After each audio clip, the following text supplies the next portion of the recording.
السلام عليكم ورحمة الله وبركاته. الحمد لله رب العالمين. الحمد لله نحمده ونستعينه ونؤمن به ونتوكل عليه ونعوذ بالله من شرور أنفسنا ومن سيئات أعمالنا. من يهده الله فلا مضل له ومن يضلله فلا هادي له. ونشهد أن لا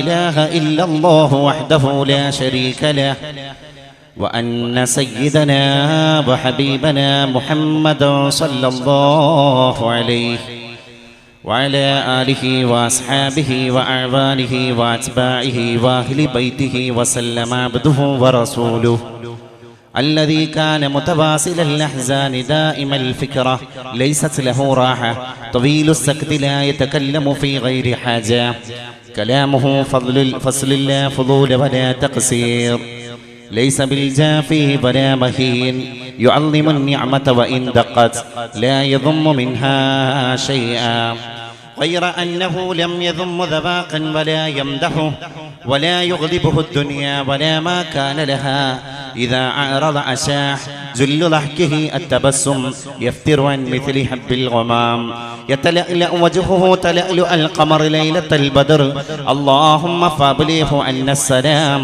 اللهم فابلغه عنا السلام اللهم فابلغه عنا السلام اذكرنا يا محمد عند ربك صلى الله عليه وسلم न कलीम की तसव्वुर न ख्याल तूरी सीना मेरे आरज़ो मोहम्मद मेरी दुस्त जो मदीना मगगा हो मुस्तफ़ा हो मेरी अज़मतों ने पूछो तुझे देख कर जहन्नम को भी आ गया पसीना मेरी जिंदगी को चाहो मुझे ले चलो मदीना मुझे मौत भी जो आए तो हज़ामने मदीന സ്വർഗത്തിൽ നിന്നും ഹൃദയത്തിലേക്കൊരു സ്വർണ്ണനൂൽപാലം പണിത പ്രവാചക ജീവന്റെ ഭിന്നമാം നാദവൈചിത്ര്യങ്ങൾ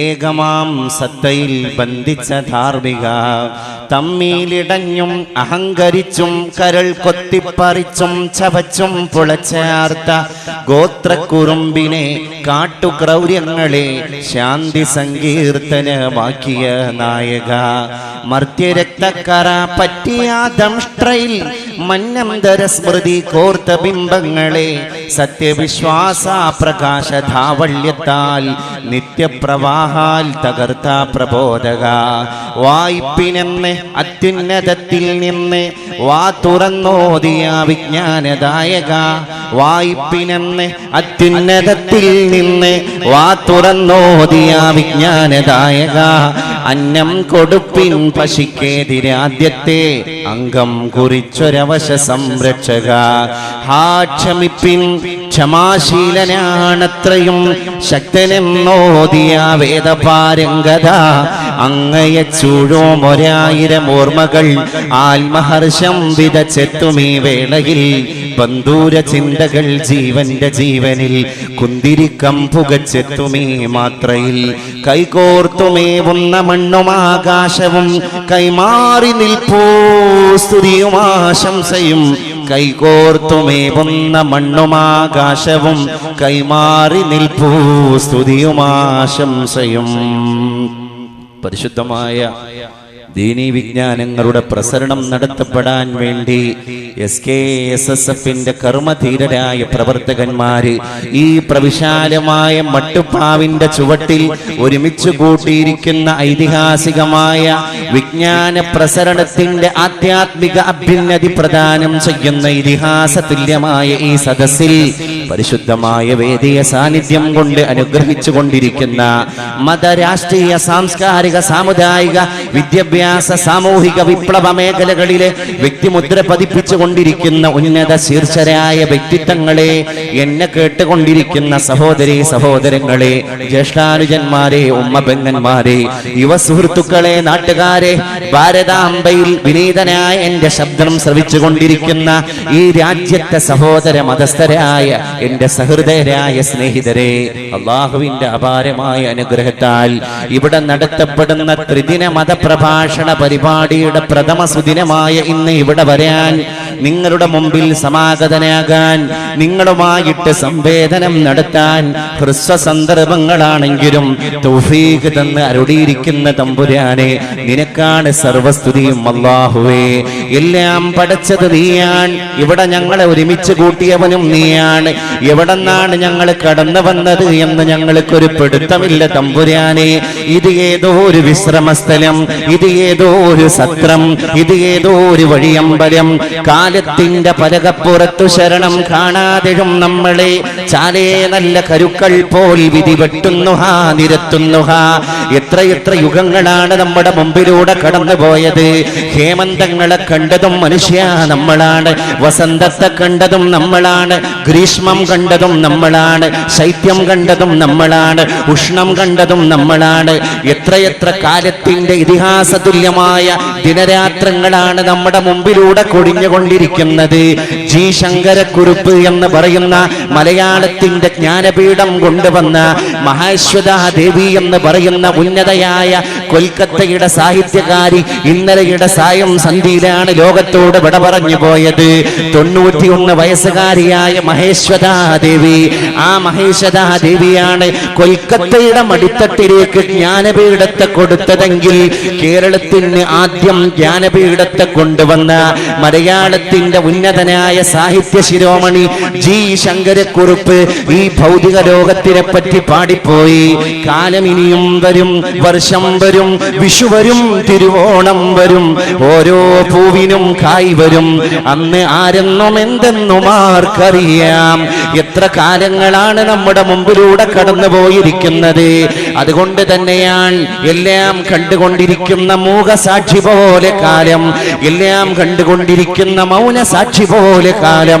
നമ്മുടെ ഉത്ഥാനങ്ങളെ കണ്ടതും കാലമാണ്, നമ്മുടെ പതനങ്ങളെ കണ്ടതും കാലമാണ്, ഇന്നലകളെ കണ്ടതും കാലമാണ്, ഇനി നാളെ കാണാനിരിക്കുന്നതും കാലം തന്നെയാണ്. കാലമേ നീ അത്ഭുതപ്പെടുത്തുന്ന പ്രതിഭാസമാണ്, കാലമേ നീ ആശ്ചര്യപ്പെടുത്തുന്ന മഹിമാഭിലാസമാണ്, കാലമേ ഞങ്ങളുടെ വല്യപ്പയെ കണ്ടതും നീ തന്നെയാണ്, കാലമേ ഞങ്ങളെ കണ്ടുകൊണ്ടിരിക്കുന്നതും നീ തന്നെയാണ്, കാലമേ ഞങ്ങളുടെ പേരമക്കൾ ഇവിടുത്തെ പൗരന്മാരായി ഊതി ചുറ്റുമ്പോൾ ഞങ്ങൾ ആറടി മണ്ണിലാണ്, ഞങ്ങൾ ശ്മശാന മൂഖതയിലാണ്, ഞങ്ങൾ കബറാളികളാണ്. ഞങ്ങളുടെ പേരക്കുട്ടികൾ ഇവിടെ ഭരണം നടത്തിക്കൊണ്ടിരിക്കുമ്പോ അത് കാണാൻ ഭാഗ്യം ലഭിക്കുന്നവർ ഞങ്ങളല്ല, അത് നീ മാത്രമാണ്. അതുകൊണ്ടാണ് അല്ലാഹു ഖുർആനിലൂടെ പറഞ്ഞു പോയത് വൽ അസ്ർ, ഈ കാലം തന്നെയാണ് സത്യം. സത്യം ചെയ്യാൻ ഒരാളെ കൊണ്ടുവരാൻ പറ്റുമെങ്കിൽ അത് കാലമാണ്. നമ്മുടെ പതനങ്ങളെ കണ്ട കാലം, നമ്മുടെ വിജയങ്ങളെ കണ്ട കാലം, നമ്മുടെ ഉത്ഥാനങ്ങളെ കണ്ട കാലം, എല്ലാ തലമുറകളും മൂകസാക്ഷിയായ കാലം. ആ കാലത്തെ സത്യം ചെയ്യാൻ അല്ലാഹു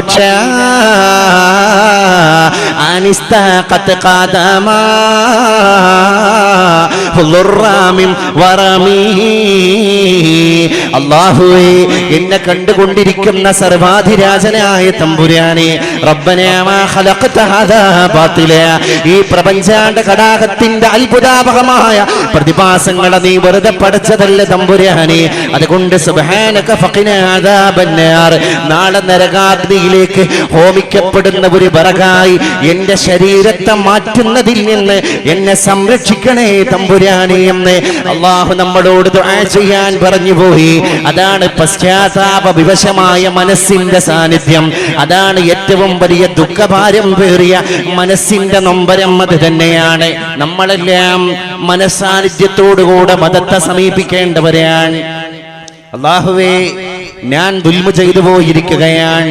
സുന്നത്തമൻ, ഒരുത്തന്റെ സുന്നത്തിനോട്, ഒരു മഹാ നേതാവിന്റെ സുന്നത്തിനോട്. ആരാണ് ആ നായകൻ? ആരാണ് ആ സാത്വികൻ? അഹ്യല്ലലാമ ഇലാ അൻ ഇസ്തഖത് ഖദമാഹു അദ്ദുറ ബിൽ വറമി ഇലാ അൻ ഇസ്തഖത് ഖദമാഹു. ആരാണ് ആ മനുഷ്യൻ? അഹ്യല്ലലാമ, രാത്രിയെ ജീവിപ്പിച്ച മനുഷ്യനാണ്. അത് ലോകത്തിന്റെ പ്രതിഭാസമ്പന്നനായ മനുഷ്യനാണ്. ശ്രീനാരായണ ഗുരുവിനെ പോലും അത്ഭുതപ്പെടുത്തിയ ഇതിഹാസ തുല്യമായ വ്യക്തിത്വത്തിന്റെ ഏറ്റവും വലിയ സമ്പൽ സമൃദ്ധമായിരിക്കുന്ന ആശ്ചര്യദായകമായ മഹത്തായിരിക്കുന്ന നേതൃത്വമാണ്. ആ ശ്രീനാരായണ ഗുരു പോലും പരിശുദ്ധ റസൂലിനെ പറ്റി പാടിപ്പോയി. പുരുഷാകൃതി പൂണ്ട ദൈവമോ, ദിവ്യാകൃതി പൂണ്ട ധർമ്മമോ, പരമേശ്വര പവിത്ര പുത്രനോ, കരുണാവാം നബി മണിമുത്തുരത്നമോ, ലോകത്തിന്റെ നായകൻ മുത്തുരത്നമാണോ പരിശുദ്ധ മുഹമ്മദ് സല്ലല്ലാഹു അലൈഹി വസല്ലം. അതുകൊണ്ട് അവിടെ നിന്ന് തുടങ്ങപ്പെടണം ഈ സദസ്സ്.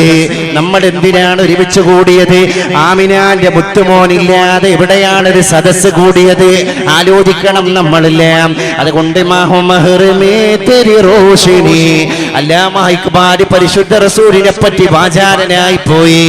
ദഗ്ധപാതനായിട്ട് മദീനയുടെ മണരാരണ്യത്തിലേക്ക് നടന്നുപോയ അല്ലാമാ മുഹമ്മദ് ഇഖ്ബാൽ, ആ ഇഖ്ബാൽ തന്നെ പരിശുദ്ധ റസൂലിന്റെ റൗളയുടെ പച്ചക്കുബ്ബയെ നോക്കിയിട്ട് വാചാലനായി പോയി. പരിശുദ്ധ റസൂല് ചന്ദ്രനിലും അവിടുത്തെ പ്രഭയാണ്, സൂര്യനിലും അവിടുത്തെ പ്രകാശമാണ്.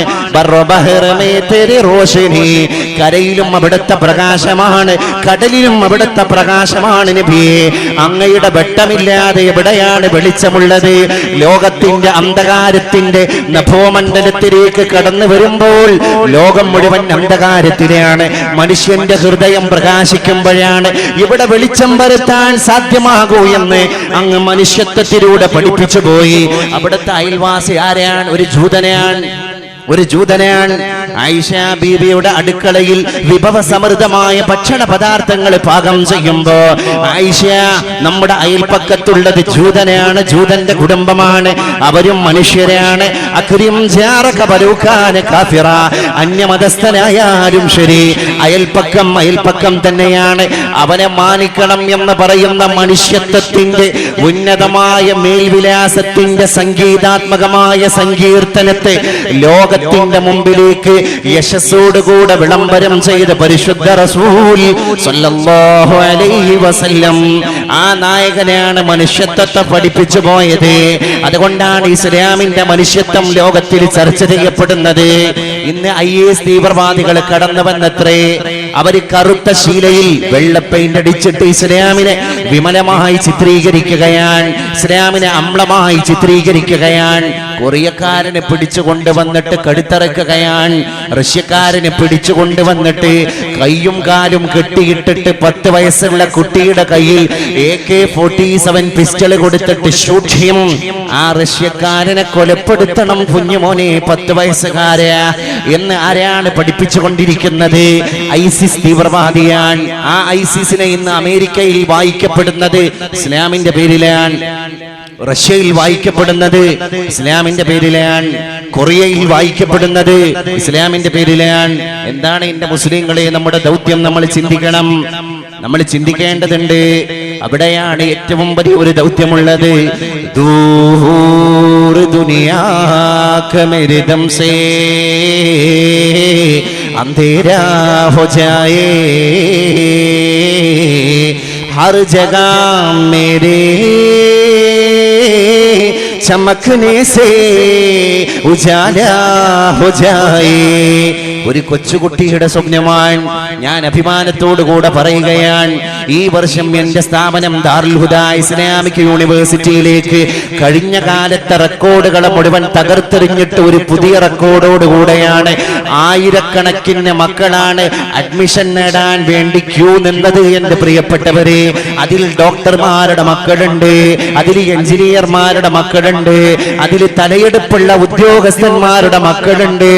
ആ ഉദ്യോഗസ്ഥൻ തീരുമാനിച്ചു പോയി, എന്റെ കുഞ്ഞുമോൻ ഇനി പ്രത്യക്ഷപ്പെടേണ്ടത് വെറും ഒരു ഭൗതിക ഡിഗ്രി നേടിയിട്ടല്ല, അവൻ ലോകത്തിന്റെ അപ്പോസ്തലനായി അറിയപ്പെടേണ്ടത് ഇസ്ലാമിന്റെ വേഷം ധരിച്ചിട്ടാണ്, ഇസ്ലാമിന്റെ തലപ്പാവ് ധരിച്ചിട്ടാണ്, ഇസ്ലാമിന്റെ തൊപ്പി ധരിച്ചിട്ടാണ്. എന്നിട്ട് അവൻ പഠിപ്പിച്ചു കൊടുക്കട്ടെ മതത്തിന്റെ സ്നേഹത്തെ. ഇംഗ്ലീഷ് ഭാഷയിൽ, ഉറുദു ഭാഷയിൽ, മലയാള സാഹിത്യത്തിൽ, സ്വതസിദ്ധമായ അറബി ഭാഷയിൽ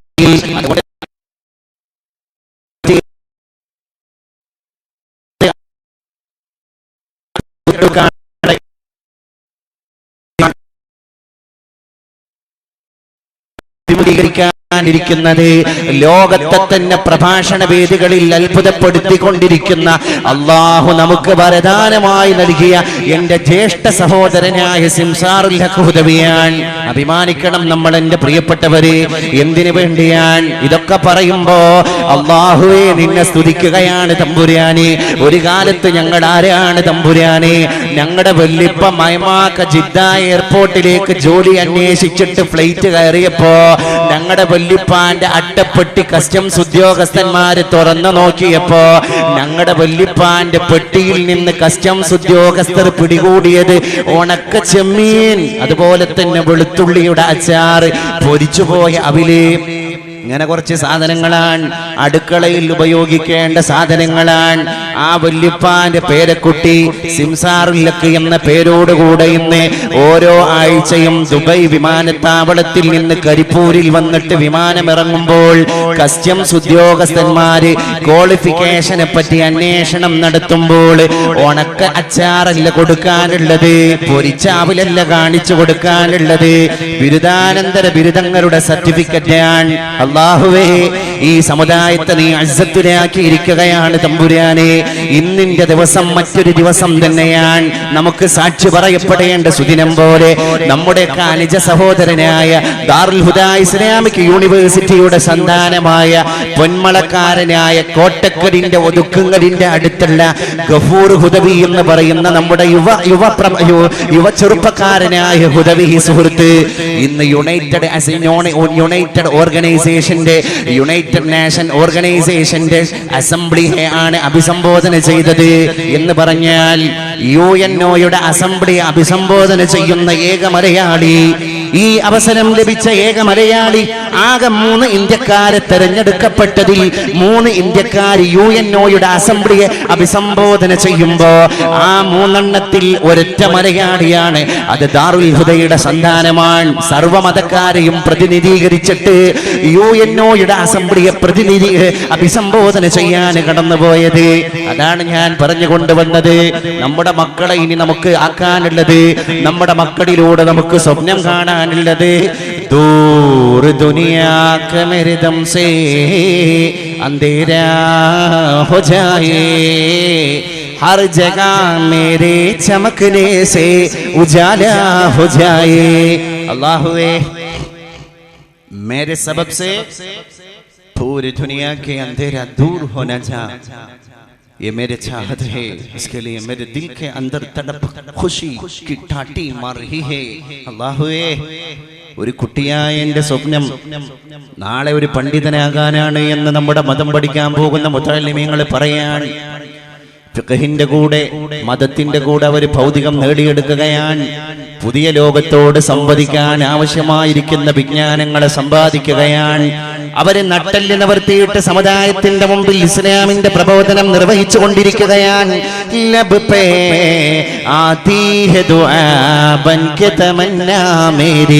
അല്ലാഹുവേ, എന്റെ ചുണ്ടിൽ ഒരു പ്രാർത്ഥന പീലി വിടർത്തുകയാണ് എന്ന് ആ കുഞ്ഞുമോൻ അല്ലാഹുവിന്റെ ദർബാറിലേക്ക് 2 കൈയും നീട്ടിയിട്ട് ദുആ ചെയ്തിട്ട് പറഞ്ഞു പോയി.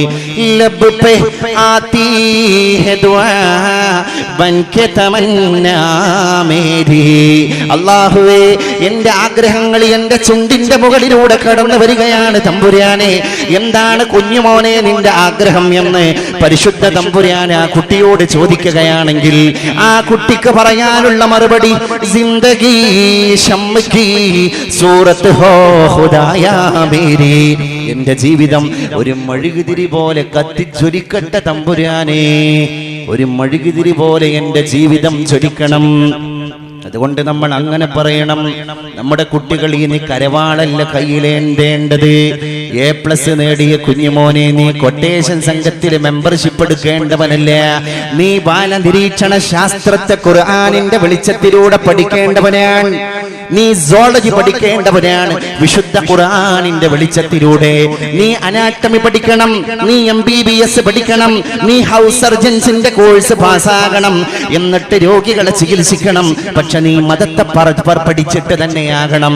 മതത്തോടുകൂടെയുള്ള ഭൗതികത്തെ നീ നേടിയെടുക്കുമ്പോഴാണ് ആണത്തത്തോടുകൂടെ, അഭിമാനത്തോടുകൂടെ, ആർജവത്തോടുകൂടെ പുതിയ നവലോക സംസ്കൃതിയോട് സംവദിക്കാൻ നിനക്ക് സാധിക്കൂ എന്റെ കുഞ്ഞുമോനെ എന്ന് നിന്റെ പാഠശാലയിലെ പുസ്തകങ്ങൾ നിന്നോട് മന്ദസ്മിതത്തോടുകൂടെ പറഞ്ഞുകൊണ്ടിരിക്കുകയാണ്. അതാണ് ജിന്ദഗി ശമ്മകി സൂറത്ത് ഖുദായാ മേരി. അല്ലാഹുവേ, എന്റെ ജീവിതം ഒരു മെഴുകുതിരിക്ക് സമാനമാകണേ തമ്പുരാനെ. ഇന്നത്തെ ക്യാമ്പസുകളെ പറ്റി നിങ്ങൾ പഠനം നടത്തണം. അധ്യാപകന്മാരെ സ്കൂളിന്റെ ക്ലാസ് റൂമുകളിൽ പൂട്ടിയിട്ടിട്ട്, അധ്യാപകന്റെ സ്റ്റാഫ് റൂമിൽ പൂട്ടിയിട്ടിട്ട്, ഒരു ജനാലയുടെ കിളിവാതിൽ തുറന്നിട്ടിട്ട് ആ കിളിവാതിലൂടെ പ്രിൻസിപ്പളിന്റെ മുഖത്തേക്ക് മുളക് പൊടി വിതറാൻ മുന്നോട്ട് വന്നുകൊണ്ടിരിക്കുന്ന കൗമാരക്കാരായ കുമാരന്മാരുടെ പുതിയ ക്യാമ്പസുകളാണ് നമ്മൾ ഇന്ന് കണ്ടുകൊണ്ടിരിക്കുന്ന കേരളത്തിലെ ഭൗതിക കലാലയങ്ങൾ. അത് കൊലാലയങ്ങളാണ്, അത് കൊലവിളിയുടെ ആലയങ്ങളാണ്. അവിടെയാണ് നമ്മുടെ മക്കള് മദ്യപാനം പഠിച്ചത്. അവിടെയാണ് എത്ര വിദഗ്ധമായി എങ്ങനെ കീഴ്ചുണ്ടിന്റെ ഉള്ളിലേക്ക് ഹാൻഡ്സിനെ പൊടിച്ച് ഭസ്മമാക്കിയിട്ട് കൊണ്ടുപോകണം, ഹാൻഡ്സ് ചുണ്ടിൽ നിന്ന് വീണു പോകാതെ എങ്ങനെ വിദഗ്ധമായി ചിരിക്കണം എന്ന് നമ്മുടെ കുട്ടി പഠിച്ചത് ഇന്നത്തെ ഡിഗ്രി ക്ലാസ് റൂമിൽ നിന്നാണ്. എന്റെ പ്രിയപ്പെട്ടവരെ, നമ്മുടെ വിദ്യാഭ്യാസ സമ്പ്രദായം എവിടേക്കാണ് കടന്നു പോകുന്നത്? അവിടെയാണ് മലയാളത്തിന്റെ കവി പറഞ്ഞു പോയ വചനങ്ങൾ എനിക്ക് ഈ സന്ദർഭത്തിൽ ഓർമ്മ വരുന്നത്. വാളല്ലൻ സമരായുധം, വാളല്ലൻ സമരായുധം, ജനധ്വാനം മുഴക്കിയിടുവാൻ ആളല്ലൻ കരവാള് വിറ്റൊരു മണിപ്പൊൻ വീണ വാങ്ങിച്ചു ഞാൻ. വാളല്ലൻ സമരായുധം, ജനധ്വാനം മുഴക്കിയിടുവാൻ ആളല്ലൻ കരവാള് വിറ്റൊരു മണിപ്പൊൻ വീണ വാങ്ങിച്ചു ഞാൻ. എന്റെ ആയുധം അത് വാളല്ല, അത് ഖഡ്ഗമല്ല, അത് അസ്ത്രമല്ല, അത് അമ്പല്ല, അത് കുന്തമല്ല, അത് കടാരയല്ല, അത് കത്തിയല്ല, അത് AK-47 പിസ്റ്റളല്ല. അങ്ങനെ കൊലപ്പെടുത്തലല്ല എന്റെ ഉത്തരവാദിത്തം. വാളല്ലൻ സമരായുധം, എന്റെ സമരം ചെയ്യാനുള്ള ആയുധം വാളല്ല. അതുകൊണ്ട് തന്നെ ജനധ്വാനം മുടക്കിയിടുവാൻ ആളല്ല.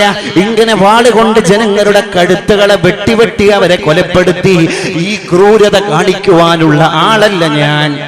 എനിക്കതിലപ്പുറം ഒരു ദൗത്യമുണ്ട്. ആ ദൗത്യം എന്താണ്? എൻ കരവാട് വിറ്റൊരു മണിപ്പൻ വീണ വാങ്ങിച്ചു ഞാൻ. എന്റെ വാള് വിറ്റിട്ട് ഞങ്ങാടിയിൽ പോയി വാളിന് വിൽപ്പന നടത്തി കച്ചവടം പറഞ്ഞുറപ്പിച്ചു. ആ വാളിന് ഒരു തുല്യമായ തുക എനിക്ക് ലഭിച്ചപ്പോ ആ തുക എടുത്തിട്ട് ഞാൻ ഒരു മണിവീണ വാങ്ങാൻ കടന്നുപോയി. എങ്ങനത്തെ വീണയാണ്? എവിടെയാണ് സംഘട്ടനമുള്ളത്? ആ സ്ഥലത്ത് പോയിട്ട് മനുഷ്യരെ, നിങ്ങളൊരു മാതാവിന്റെ മക്കൾ, നിങ്ങളൊരു പിതാവിന്റെ മക്കള്, നിങ്ങൾ ഏകോദര സഹോദരങ്ങളാണ്. അവിടെ നിങ്ങളെ മറ്റൊരുത്തന്റെ ബാറിടത്തിൽ കടാര കുത്തി അവനെ കൊലപ്പെടുത്തേണ്ടവനല്ല. അവനെ നിങ്ങൾ യമപുരിയിലേക്ക് പറഞ്ഞേക്കേണ്ടവനല്ല. നിങ്ങൾ രക്തച്ചാലുകൾ നീന്തേണ്ടവരല്ല. നിങ്ങൾ സംഘട്ടനങ്ങൾക്ക് കളമൊരുക്കേണ്ടവരല്ല. നിങ്ങൾ ആരാണ്? ഒരു മാതാവിന്റെ ഒരു പിതാവിന്റെ മക്കളാണ്.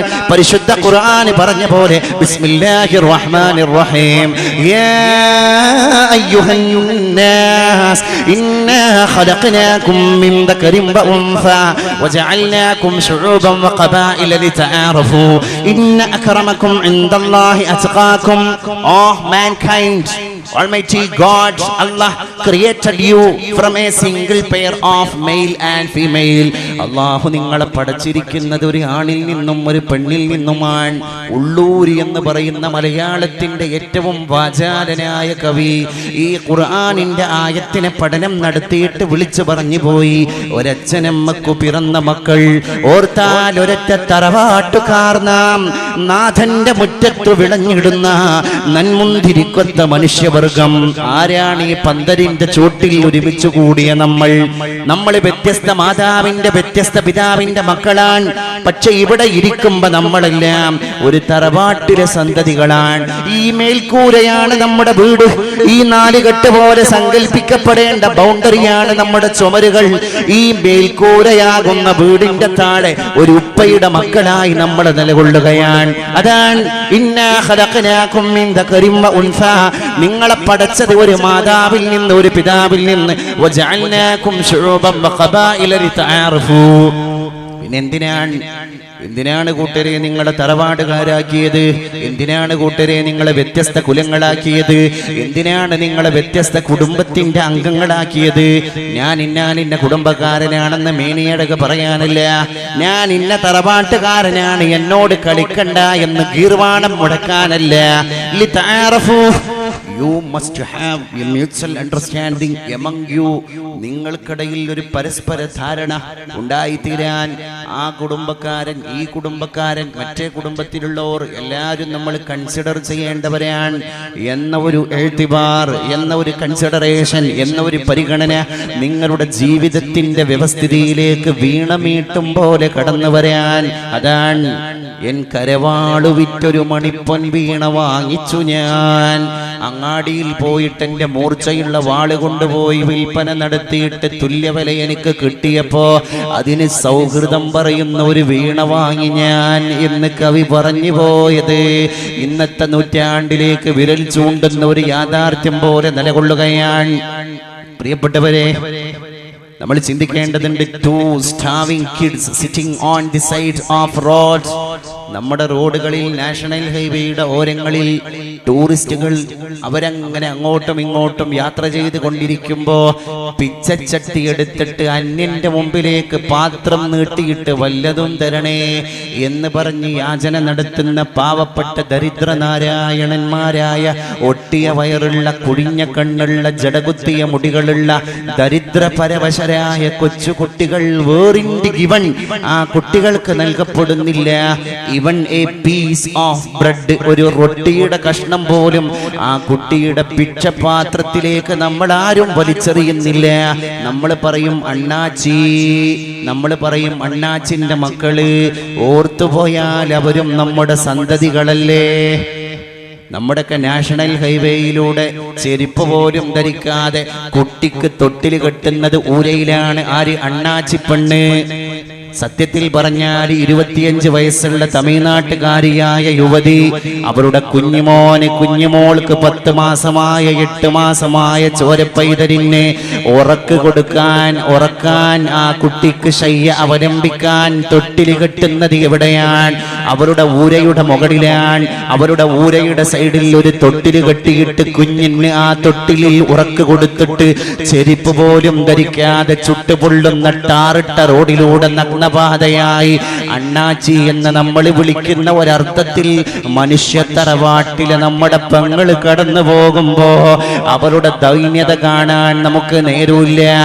നിനക്ക് ഉച്ചത്തെ ഭക്ഷണം എവിടെയാണെന്ന് ചോദിക്കാൻ ആളില്ല.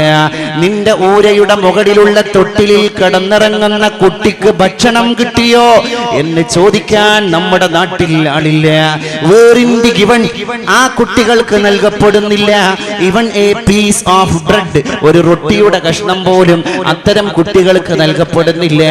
നമ്മുടെ വീട്ടിൽ ബ്രേക്ക്ഫാസ്റ്റിൽ ബാക്കി വന്നത് വേസ്റ്റ് കൊട്ടയിലേക്ക് നമ്മൾ കൊട്ടിയതാണ്. കഞ്ഞി വെക്കണം, 10 മണിക്ക് കൂട്ടാനോടുകൂടെ കഞ്ഞി കുടിക്കണം. അത് കഴിഞ്ഞിട്ട് അതും വേസ്റ്റ് ബാസ്ക്കറ്റിലേക്ക് കൊട്ടണം. പിന്നെ ലഞ്ചിന് വേണ്ടിയുള്ള ഒരുക്കമാണ്. ഓരോ മക്കള് ഓരോ സ്ഥലത്തേക്ക് പോയി. ഒരാള് പുഴമീന് കൊണ്ടുവന്നു, അടുത്ത ആള് ആട്ടിറച്ചി കൊണ്ടുവന്നു. ഡെലീഷ്യസ് ഫുഡ് നമ്മുടെ വീട്ടിൽ അരങ്ങ് തകർത്ത് കൊണ്ടിരിക്കുകയാണ്. അതിൽ മിച്ചം വന്നതും വേസ്റ്റ് ബാസ്ക്കറ്റിലേക്ക് കടന്നു പോകുമ്പോ അത് പാവപ്പെട്ട തമിഴ് പെൺകുടിക്കുള്ള ഉച്ഛിഷ്ടമായിട്ട് നമ്മൾ ആരും സങ്കല്പിക്കാറില്ല. അത് കടന്നു പോകാൻ എന്തോ ഒരു വലിയ അപാകത നിറഞ്ഞ ലോകമാണ്. ലോകമേ ചെങ്ങമ്പുഴ പാടിപ്പോയ പോലെ കപട ലോകത്തിൽ ആത്മാർത്ഥമായൊരു ഹൃദയമുണ്ടായതാണൻ പരാജയം. കാപട്യം നിറഞ്ഞുപോയ ഈ ലോകത്ത് ആത്മാർത്ഥമായൊരു ഹൃദയം പോറിയിട്ട് ജീവിച്ചപ്പോഴാണ് ഞാൻ തോറ്റുപോയത് എന്ന് ചെങ്ങമ്പുഴ പറഞ്ഞു പോയത്. എത്ര ഹൃദയാവർജകമായ വാക്കുകളാണ്, എത്ര അനർത്ഥമായ പദപ്രയോഗങ്ങളാണ്. അൽ മുഅ്മിനു ഫീകും അദല്ലു മിനൻ നഖ്ദ്. പരിശുദ്ധ റസൂൽ സ്വല്ലല്ലാഹു അലൈഹി വആലിഹി വസഹബിഹി വസല്ലം ആ നായകൻ പറഞ്ഞു പോയി, അന്ത്യനാടിന്റെ അടയാളം ഏതാണ് എന്ന് സഹാബികൾ ചോദിക്കുമ്പോ എണ്ണി എണ്ണി വിശദീകരിച്ചിട്ട് പരിശുദ്ധ പരിഷ്കർത്താവ് മറുപടി പറഞ്ഞു പോയി, അൽ മുഅ്മിനു ഫീഹിം. അന്നത്തെ തമ്മാടികളായ ആളുകൾക്കിടയിൽ ജീവിക്കുന്ന മുഅ്മിനായ സത്യവിശ്വാസിയായ പാവപ്പെട്ട സ്വാലിഹായ മനുഷ്യന്റെ വില അതല്ലു മിനൻ നഖ്ദ്. പൊട്ട നാണയത്തെക്കാൾ നിസ്സാരവൽക്കരിക്കപ്പെട്ട ജന്മം അതൊരു മുഅ്മിനിന്റെ ജന്മമാണ്, സത്യവിശ്വാസിയുടെ ജന്മമാണ്. ഇന്ന് നന്മ പറയുന്നവന് തുലോം തുച്ഛമായ സ്ഥാനമാണ്. കാപ്പട്യത്തിനാണ് ഇന്ന് സ്ഥാനം. അക്രമാസക്തമായ പ്രവർത്തനങ്ങൾക്ക് കോട്ടുപോപ്പ് കൂട്ടുന്നവർക്ക് റൗഡികളുടെ പരിവേഷമാണ്. അവരുടെ കൂടെയാണ് ഇന്ന് ആളുള്ളത്. സുഖത്തിനുണ്ടാകും സഖിമാരനേകം, ദുഃഖത്തിനോ പുനരാരുമില്ല. ദുഃഖം ഘനീഭവിച്ചു കൊണ്ടിരിക്കുന്ന സത്യവിശ്വാസിയെ നോക്കാൻ, അവന്റെ കുറവുകളെ പരിഹരിച്ചു കൊടുക്കാൻ ഇവിടെ ആളില്ലാത്ത കാലഘട്ടത്തിന്റെ മുമ്പിൽ എന്റെ യുവാവേ നീ വജ്രഗോളമാകണം, എന്റെ യുവതി നീ അഗ്നിസ്ഫുലിംഗമാകണം. അവിടെയാണ് പരിവർത്തനം മുഴക്കപ്പെടുക. വസമാനെ മെ മുഅസ്സസ് തേ മുസൽമാൻ ഹോകർ ആജ് ഹം ഖാർ ഹുയേ താരിഖേ ഖുർആൻ ഹോകർ. അന്നത്തെ കാലഘട്ടത്തിൽ നിന്ന് ഇന്നത്തെ കാലഘട്ടത്തിലേക്ക് സഞ്ചരിച്ചപ്പോണ്ടായ വൈജാത്യങ്ങൾ എന്തൊക്കെയാണ്? വലിയൊരു മാറ്റം, ഒരു ഡ്രാസ്റ്റിക് ചേഞ്ച് നമ്മുടെ കമ്മ്യൂണിറ്റിയുടെ ഇടയിലുണ്ടായി. ഞാനിങ്ങനെ ചിന്തിച്ചു നോക്കാൻ, കഴിഞ്ഞ പെരുന്നാളിന്റെ ദിവസം, ഈ കഴിഞ്ഞ പെരുന്നാളല്ല, കഴിഞ്ഞ വർഷത്തെ ചെറിയ എന്റെയൊക്കെ നാട്ടിലെ ആദ്യത്തെ 3 സഫിൽ മുഴുവൻ കറുത്ത ഷർട്ടിട്ട യുവാക്കളാണ്. അന്വേഷണം നടത്തുമ്പോൾ തൊട്ടപ്പുറത്ത് ആഴ്ച പിടുത്തം കിട്ടുകയാണ്. മലയാളത്തിന്റെ യുവനടനായ നിവിൻ പോളി എന്ന് പറയുന്ന കഥാപാത്രം പ്രേമം എന്ന സിനിമയിൽ ധരിച്ചുപോയ ഷർട്ടിനെ ആക്സെപ്റ്റ് ചെയ്യാൻ പരിശുദ്ധമായ പെരുന്നാളിന്റെ ദിവസം അള്ളാഹുവിന്റെ ആരാധനാലയത്തിലേക്ക് കടന്നു പോകുമ്പോൾ നമ്മുടെ ചെറുപ്പക്കാര് ക്ലബിൽ ചർച്ച ചെയ്യുകയാണ്. പെരുന്നാളിന്റെ ഒരാഴ്ച മുമ്പ്, 2 ആഴ്ച മുമ്പ് ഷോപ്പിംഗ് പൊടിപൊടിച്ചു കൊണ്ടിരിക്കുമ്പോൾ കോഴിക്കോട് പോയിട്ട് നമ്മൾ പർച്ചേസ് ചെയ്യേണ്ടത് നമ്മുടെ ആത്മമിത്രമായ, നമ്മുടെ ആരാധ്യ കഥാപാത്രമായ നിവിൻ പോളിയുടെ ഡ്രസ് കോഡ് തന്നെയാണ്. അള്ളാഹുവിന്റെ ആരാധനാലയത്തിലേക്ക് എന്റെ മുസ്ലിം യുവാവേ, സുന്നത്തായ താടി വെക്കേണ്ടിടത്ത് നമ്മൾ താടി വെച്ചത് നിവിൻ പോളിക്ക് വേണ്ടിയാണ്. ആരാധനാലയത്തിൽ യൂണിറ്റിയോടുകൂടെ കടന്നു വന്നപ്പോ നമ്മൾ യൂണിറ്റ് സ്വീകരിച്ചത് ഡ്രസ് കോഡിന്റെ വിഷയത്തിലാണെങ്കിൽ അതും അല്ലാഹുവിന്റെ വജഹ് ഉദ്ദേശിച്ചിട്ടല്ല, ഒരു യുവനടൻ എന്ന് പറയുന്ന കഥാപാത്രത്തെ ഉദ്ദേശിച്ചിട്ടാണ്. നിവിൻ പോളിയെ അടുത്ത് എറണാകുളത്ത് നടത്തിയ പത്രസമ്മേളനത്തിൽ അത്ഭുതത്തോടുകൂടെ മൂക്കത്ത് വിരൽ വെച്ചിട്ട് പറഞ്ഞു പോയി, എന്റെ പ്രേമം എന്ന് പറയുന്ന കഥാപാത്രത്തെ അനുകരിച്ചിട്ട് എന്നും താടി വെച്ച് ജീവിക്കുന്ന ചെറുപ്പക്കാരെ കണ്ടപ്പോ എനിക്ക് പോലും അത്ഭുതം തോന്നിപ്പോയി. കാരണം ആ സിനിമക്ക് ശേഷം ഞാൻ 3-4 സിനിമകൾക്ക് വേഷം ചെയ്തു പോയി, ഞാൻ തന്നെ മാറിപ്പോയി.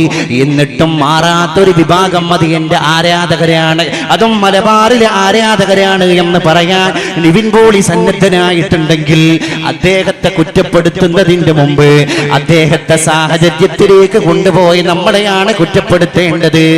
എറണാകുളത്ത് പോയി നോക്ക്, അവിടുത്തെ മുസ്ലിം ചെറുപ്പക്കാർ ഇത് ചെയ്യൂല, അവിടുത്തെ ക്രൈസ്തവ ചെറുപ്പക്കാരനെ ചെയ്യൂല, അവിടുത്തെ ഹൈന്ദവ ചെറുപ്പക്കാരനെ ചെയ്യൂല. കാരണം അവർ സ്മാർട്ട് സിറ്റിയിലോ അവർ കിംഫ്രയിലോ അവർ ടെക്നോ പാർക്കിലോ പോയി നല്ല ഫുൾ സ്ലീവ് ഷർട്ടും ഒക്കെ ഇട്ട് നല്ല ഡ്രസ് കോഡ് കീപ്പ് ചെയ്ത് മാന്യമായിട്ട് അവരുടെ ശീതീകരിച്ച റൂമിൽ ഇരുന്നിട്ട് ഓഫീസിലെ ജോലി ചെയ്യുകയാണ്. അവർ വിദ്യാഭ്യാസത്തെ അന്വേഷിക്കുന്ന തിരക്കിലാണ്, അവർ ചിന്തയിലാണ്, അവർ സമുദായത്തെ മാറ്റണം എന്ന സംസ്കാരത്തിന്റെ ബോധത്തിലാണ്, അവർ പരിസ്ഥിതിക്ക് വേണ്ടി ശബ്ദം മുഴക്കണം എന്ന തീരുമാനത്തിലാണ്. അവിടെയാണ് നമ്മുടെ മലബാറിൽ ചില ചെറുപ്പക്കാരുണ്ട്, അവരുടെ തൊഴിൽ തന്നെ അടുത്ത സിനിമ ഏതാണ് എന്ന് അന്വേഷിക്കലാണ്. എന്നിട്ട് വേണം ഡ്രസ്സ് മാറാൻ, എന്നിട്ട് വേണം വേഷം കെട്ടാൻ, എന്നിട്ട് വേണം ഫാഷൻ ഭ്രമത്തെ സ്വീകരിക്കാൻ. അങ്ങനെ ആരാൻ ഛർദിച്ചത് ഭക്ഷിക്കാൻ വേണ്ടി ഒരു സമുദായം ല്ലേ? നിങ്ങളൊന്ന് ചിന്തിച്ചു നോക്കൂ, ഒരു അസ്തിത്വം വേണ്ടേ? ഈ സ്വഭാവത്തിനാണ് ഫാദർലെസ് സ്വഭാവം എന്ന് പറയാം. അതിന്റെ മലയാളം ഞാൻ പറയുന്നില്ല. ഫാദർലെസ് സ്വഭാവം നമ്മൾ ചിന്തിക്കേണ്ടതുണ്ട്. എവിടേക്കാണ് ഈ സമുദായം കടന്നു പോകുന്നത്? ബാലചന്ദ്രൻ ചുള്ളിക്കാടി മലയാളികളെ പറ്റി പാടിപ്പോയി. മുടിഞ്ഞ മലയാളമേ മുല പറഞ്ഞ പരദേവതേ നിനക്കു ശരണം മഹാബലിയടഞ്ഞ പാതാളമോ. മുടിഞ്ഞുപോയ മലയാളമേ, പണ്ടൊക്കെ നിനക്കൊരു സംസ്കാരം ഉണ്ടായിരുന്നു. നമ്മുടെ നാട്ടിൻ പുറത്തേക്ക് ഇറങ്ങിച്ചെന്നാൽ അവിടെ ഒരു കൃഷി, ഒരു കാർഷിക വൃത്തി, എന്തോ ഒരു രസമായിരുന്നു, എന്തോ ഒരു ഐശ്വര്യമായിരുന്നു. ഒരു നാട്ടിലുള്ള നാട്ടുകാർക്ക് മുഴുവൻ കൃഷി ലഭിക്കുന്നത്, നെല്ല് കിട്ടുന്നത്, അരി ലഭിക്കുന്നത്, അവലുണ്ടാക്കാൻ കഞ്ഞി കുടിക്കാനുള്ള അരി കിട്ടുന്നത്, ആന്ധ്രാപ്രദേശിൽ നിന്ന് ചാക്ക് വരുന്നത്, അങ്ങാടിപ്പുറത്തെ ഏതെങ്കിലും വലിയ ഗുഡ്സിന്റെ റൂമിലിരുന്നിട്ട് അല്ലെങ്കിൽ ഗോഡൌണിന്റെ മുമ്പിൽ ഇരുന്നിട്ട് കാത്തിരിക്കുകയല്ല. നമ്മുടെ പാടശേഖരത്തിൽ വിളഞ്ഞു വന്ന കതിരായി കടന്നു വന്ന നെല്ലാൻ നമ്മുടെ നാളെയുടെ അന്നം. അങ്ങനെ ഒരു കാലം നമ്മുടെ മുമ്പിലൂടെ കടന്നുപോയി. ഇപ്പൊ പഠിക്കൽ നിന്നിങ്ങോട്ട് ഞാൻ കടന്നു വരുമ്പോ എത്ര പാടങ്ങളാണ് തൂർക്കപ്പെട്ടത്, എത്ര ഗ്രാമത്തിന്റെ സ്വഭാവമാണ് നഷ്ടപ്പെട്ടു പോയത്, എത്ര പരിസ്ഥിതിയാണ് തകർക്കപ്പെട്ടത്. ആരാണ് ഇതിന്റെ ഉത്തരവാദി? നമ്മൾ ചിന്തിക്കണം. എന്തേ മതത്തിന്റെ അനുയായികൾക്ക് ഇതൊന്നുമില്ലേ? ഇതിന്റെ ഉത്തരവാദിത്വമൊന്നുമില്ലേ? ഒരു മരം മുറിക്കാൻ നേരത്ത് പോലും മരത്തിന് വേണ്ടി കണ്ണീരൊലിപ്പിച്ചു പോയ സഹാബിയെ ചരിത്രത്തിൽ നമ്മൾ കണ്ടവരാണ്. ആരാണ് നമ്മളിൽ മതത്തിന്റെ വിശ്വാസം ഉൾക്കൊണ്ടിട്ട് മരത്തിന് വേണ്ടി ശബ്ദിച്ചവർ? ഇന്നത്തെ പത്രത്തിൽ നമ്മൾ കണ്ടത് വയനാട്ടിൽ റോഡ് വികസനത്തിന്റെ ഭാഗമായിട്ടൊരു വലിയ വടവൃക്ഷം മുറിച്ചു മാറ്റാൻ സർക്കാർ തീരുമാനമെടുത്തപ്പോൾ ആ മരത്തിന് വേണ്ടി നിലകൊള്ളാൻ, മിണ്ടാപ്രാണിയെ പോലെ നിലകൊള്ളുന്ന മരത്തിന് വേണ്ടി നിലകൊള്ളാൻ, മരത്തിനും ജീവനുണ്ട്, അതിന്റെ കണ്ടനാടത്തിൽ കത്തിവെക്കാൻ അനുവദിക്കൂല എന്ന് പറയാൻ ബഷീർ എന്ന് പറയുന്ന ഒരു ചെറുപ്പക്കാരൻ ആ മരത്തിന്റെ മുകളിൽ കെട്ടിയിട്ട് കയറി ആത്മഹത്യാ ഭീഷണി മുടക്കിപ്പോയി. അധികൃതർ കടന്നു വന്നു. അവസാനം വയനാട്ടിന്റെ MLA ശശീന്ദ്രൻ നേരിട്ട് ഫോണിൽ വിളിച്ചു. ശശീന്ദ്രൻ MLA മരത്തിന്റെ മുകളിൽ കയറിയിട്ട് ആത്മഹത്യാ ഭീഷണി മുടക്കിയ ബഷീറിനോട് പറഞ്ഞു, ബഷീർ, അങ്ങ് എന്തിനാണ് ആത്മഹത്യാ ഭീഷണി മുടക്കിയത് എന്ന് ഞങ്ങൾക്കറിയാം. അങ്ങ് മരത്തിന് വേണ്ടിയാണ് ശബ്ദിച്ചുകൊണ്ടിരിക്കുന്നത്. അതുകൊണ്ട് തന്നെ ആ മരം മുറിക്കുന്ന തീരുമാനത്തിൽ നിന്ന് സർക്കാർ പിൻവാങ്ങിയിരിക്കുകയാണ്. ബഷീർ അപ്പോഴാണ് നിലത്തിറങ്ങിയത്. ഇതൊരു സന്ദേശമാണ്. ഇത് ഇന്നത്തെ രാത്രി ഞാൻ ഇവിടെ പറഞ്ഞുകൊണ്ടിരിക്കുമ്പോ ഒരു ചൂടാറാത്ത വാർത്ത കൂടിയാണ്. കാരണം അത് ഇന്നത്തെ പത്രദ്വാര പ്രത്യക്ഷപ്പെട്ട സചിത്രമായ ചിത്രസഹിതമുള്ള ഒരു വാർത്തയാണ്. ആലോചിക്കണം നമ്മൾ, എന്റെ പ്രിയപ്പെട്ടവരെ. അറേബ്യൻ മണലാരണ്യത്തിലൂടെ തള്ളപ്പക്ഷി വട്ടമിട്ട് പറന്നപ്പോൾ അതിന്റെ കുഞ്ഞ് നഷ്ടപ്പെട്ടതാവാം. ആ തള്ളമാതാവ് കരയാൻ കാരണം, അത് താഴ്ന്നു പറക്കാൻ കാരണം, സഹാബികളെ, നമ്മുടെ യാത്ര നമ്മൾ നിർത്തിവച്ചിരിക്കുകയാണ് തൽക്കാലത്തേക്ക്. തള്ളപ്പക്ഷിക്ക് അതിന്റെ നഷ്ടപ്പെട്ടു പോയ കുഞ്ഞിനെ തിരിച്ചു കിട്ടാതെ മുഹമ്മദ് യാത്ര തുടരുന്ന പ്രശ്നമില്ല. സഹാബികൾ യുദ്ധകാലാടിസ്ഥാനത്തിൽ നഷ്ടപ്പെട്ടു പോയ തള്ളമാതാവിന്റെ കുഞ്ഞുമക്കളെ തിരയുകയാണ്. അല്പനേരം കഴിഞ്ഞപ്പോ അവർക്ക് കിട്ടി ഒരു കുഞ്ഞുമോന്റെ കയ്യിൽ നിന്ന് തൂവൽ പോലും മുളക്കാത്ത ഒരു പക്ഷിക്കുഞ്ഞിനെ. അള്ളാഹുവിന്റെ റസൂലിന്റെ മുമ്പിലേക്ക് ആ പക്ഷിയെ കൊണ്ടുവരപ്പെടുകയാണ്. പരിശുദ്ധ റസൂൽ നഷ്ടപ്പെട്ടു പോയ തൂവൽ പോലും മുളക്കാത്ത ചെറിയ കുഞ്ഞു പൈതലിനെ, ഈ കുരുവിക്കുട്ടിയെ കണ്ടപ്പോൾ തന്റെ കയ്യിലേക്ക് അതിനെ വാങ്ങി. എന്നിട്ട് മണലാരണ്യത്തിന്റെ നിലത്തത് വെച്ചു.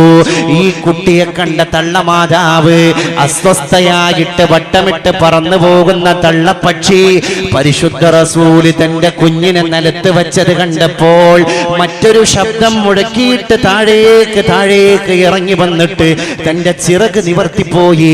ആരുടെ മുകളിൽ? തന്റെ ചോരപ്പൈതലിന്റെ മുകളിൽ. ഇനി ഒരാൾ എന്റെ കുഞ്ഞിനെ കൊണ്ടുപോകാൻ പാടില്ല.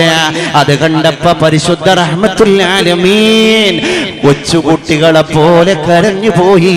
സ്വല്ലല്ലാഹു അലാ മുഹമ്മദ് സ്വല്ലല്ലാഹു അലൈഹി വസല്ലം. അല്പനേരത്തേക്ക് കുഞ്ഞ് നഷ്ടപ്പെട്ടു പോയ ഒരു തള്ളപ്പക്ഷിക്ക് തന്റെ കുഞ്ഞിനെ കിട്ടിയപ്പോ ഉണ്ടായ വികാര പ്രകടനം ആ തള്ളപ്പക്ഷി ചെയ്യുന്നത് കണ്ടപ്പോ അള്ളാഹുവിന്റെ റസൂല് വിങ്ങിക്കരഞ്ഞുപോയി. എന്തിനാണ് റസൂലേ അങ്ങ് കരയുന്നത്? അള്ളാഹുവിന്റെ റസൂല് പറഞ്ഞു, സ്വഹാബികളെ, എന്റെ റബ്ബിനെ ഞാൻ സമ്മതിച്ചു പോയി, എന്റെ തമ്പുരാനെ ഞാൻ അംഗീകരിച്ചു പോയി. അവനല്ലയോ ഈ മിണ്ടാപ്രാണിയുടെ കൽബിലേക്ക് തന്റെ കുഞ്ഞിനോടുള്ള കാരുണ്യത്തെ ഇട്ടുകൊടുത്തവൻ. അല്ലാഹുവേ, എത്ര വലിയ അനുഗ്രഹമാണ് നീ ഞങ്ങൾക്ക് ചെയ്തത്. എല്ലാം മനസ്സിലാണ്. മനസ്സ് മാറാത്ത ഒരു പറ്റം ജീവികൾ നമ്മുടെ കൂട്ടത്തിലുണ്ട്. ഈ സഹാബികൾ വന്നിട്ട് അഷ്റഫുൽ ഖൽഖിനോട് ചോദിച്ചു പോയി, വിശുദ്ധ നബിയെ, എന്തിനാണ് നമ്മുടെ നാട്ടിലുള്ള പക്ഷിപ്പറവകൾ പ്രഭാത സമയത്തിലും സന്ധ്യാനേരത്തും ചിലപിലെ ശബ്ദം മുഴക്കുന്നത് എന്ന് സംശയാലുക്കളായ സഹാബികൾ വന്ന് അള്ളാഹുവിന്റെ റസൂലിനോട് ചോദിക്കുമ്പോൾ അവിടെ നിന്ന് മറുപടി പറയുകയാണ്, യുസബ്ബിഹ്ന ബിൽ ഗുദുവ്വി വൽ ആസ്വാൽ. സഹാബികളെ, നിങ്ങൾ തെറ്റിദ്ധരിച്ചു പോയിരിക്കുകയാണ്. നമ്മുടെ പക്ഷികൾ അച്ചടക്കമില്ലാതെ ഒച്ചവെക്കുകയല്ല. രാവിലെയും വൈകുന്നേരവും പക്ഷികൾക്ക് ശബ്ദം കൂടാൻ കാരണം അവർക്കറിയാം, അള്ളാഹുവിന്റെ ഖുർആനിന്റെ ആയത്തെടുത്തിട്ട് പരിശുദ്ധ ഗുരു മദീനയിൽ പാരായണം ചെയ്തു കൊടുത്തുപോയി. ഈ സംശയം ചോദിച്ച സഹാബികളുടെ സമക്ഷം എന്താണ് പറഞ്ഞത്? യുസബ്ബിഹ്ന ബിൽ ഗുദുവ്വി വൽ ആസ്വാൽ. ആ പക്ഷിപ്പറവകൾ രാവിലെയും വൈകുന്നേരവും തസ്ബീഹ് ചൊല്ലുകയാണ്. എന്തിനാണ് രാവിലെയും വൈകുന്നേരം പക്ഷികൾ തസ്ബീഹ് ചൊല്ലാൻ വേണ്ടി സമയത്തെ സെലക്ട് ചെയ്തത്? അതിൽ വലിയൊരു ഹിക്മത്തുണ്ട്, ഒരു വലിയ കെമിസ്ട്രി ഉണ്ട്. എന്താണ് ആ രസതന്ത്രം? രാവിലത്തെ സമയത്തിന്റെ പ്രത്യേകത, അള്ളാഹു പകൽ സമയത്ത് ഡ്യൂട്ടിക്ക് വേണ്ടി ദുനിയാവിലെ ഡ്യൂട്ടി മുഴുവൻ ജനങ്ങൾ ചെയ്യുന്ന ആരാധനകളെ മുഴുവൻ ലിസ്റ്റാക്കാനുള്ള ഡ്യൂട്ടി ഏൽപ്പിക്കപ്പെട്ട മലക്കുകൾക്ക് ഡേ ടൈമിൽ ഒരു ടീം, നൈറ്റ് ടൈമിൽ ഒരു ടീം, അങ്ങനെ ഷിഫ്റ്റാണ്. എന്നാൽ ഡേ ടൈമിൽ അള്ളാഹു ഏൽപ്പിച്ച മലക്കുകൾ പകൽ സമയത്ത് ഡ്യൂട്ടി മതിയാക്കി അള്ളാഹുവിന്റെ അടുക്കലേക്ക് കയറുന്നതും രാത്രി സമയത്ത് ഡ്യൂട്ടി നോക്കാൻ ഒരു പറ്റം മലക്കുകൾ അള്ളാഹുവിന്റെ സന്നിധിയിൽ നിന്ന് താഴേക്ക് ഇറങ്ങുന്നതും മഗ്രിബിന്റെ നേരത്താണ്. അതുകൊണ്ട് ഈ രണ്ട് വിഭാഗം മലക്കുകളുടെയും സാന്നിധ്യം കാണാൻ പക്ഷിക്ക് താല്പര്യമുണ്ട്. ആ രണ്ട് വിഭാഗം മലക്കുകളും അള്ളാഹുവിനോട് പോയി പറയുന്നതാണ്, അള്ളാഹുവേ, ഞങ്ങൾ രണ്ടു കൂട്ടരും കേട്ടുപോയി പക്ഷികൾ തസ്ബീഹ് ചെല്ലുന്നത് തമ്പുരാനെ.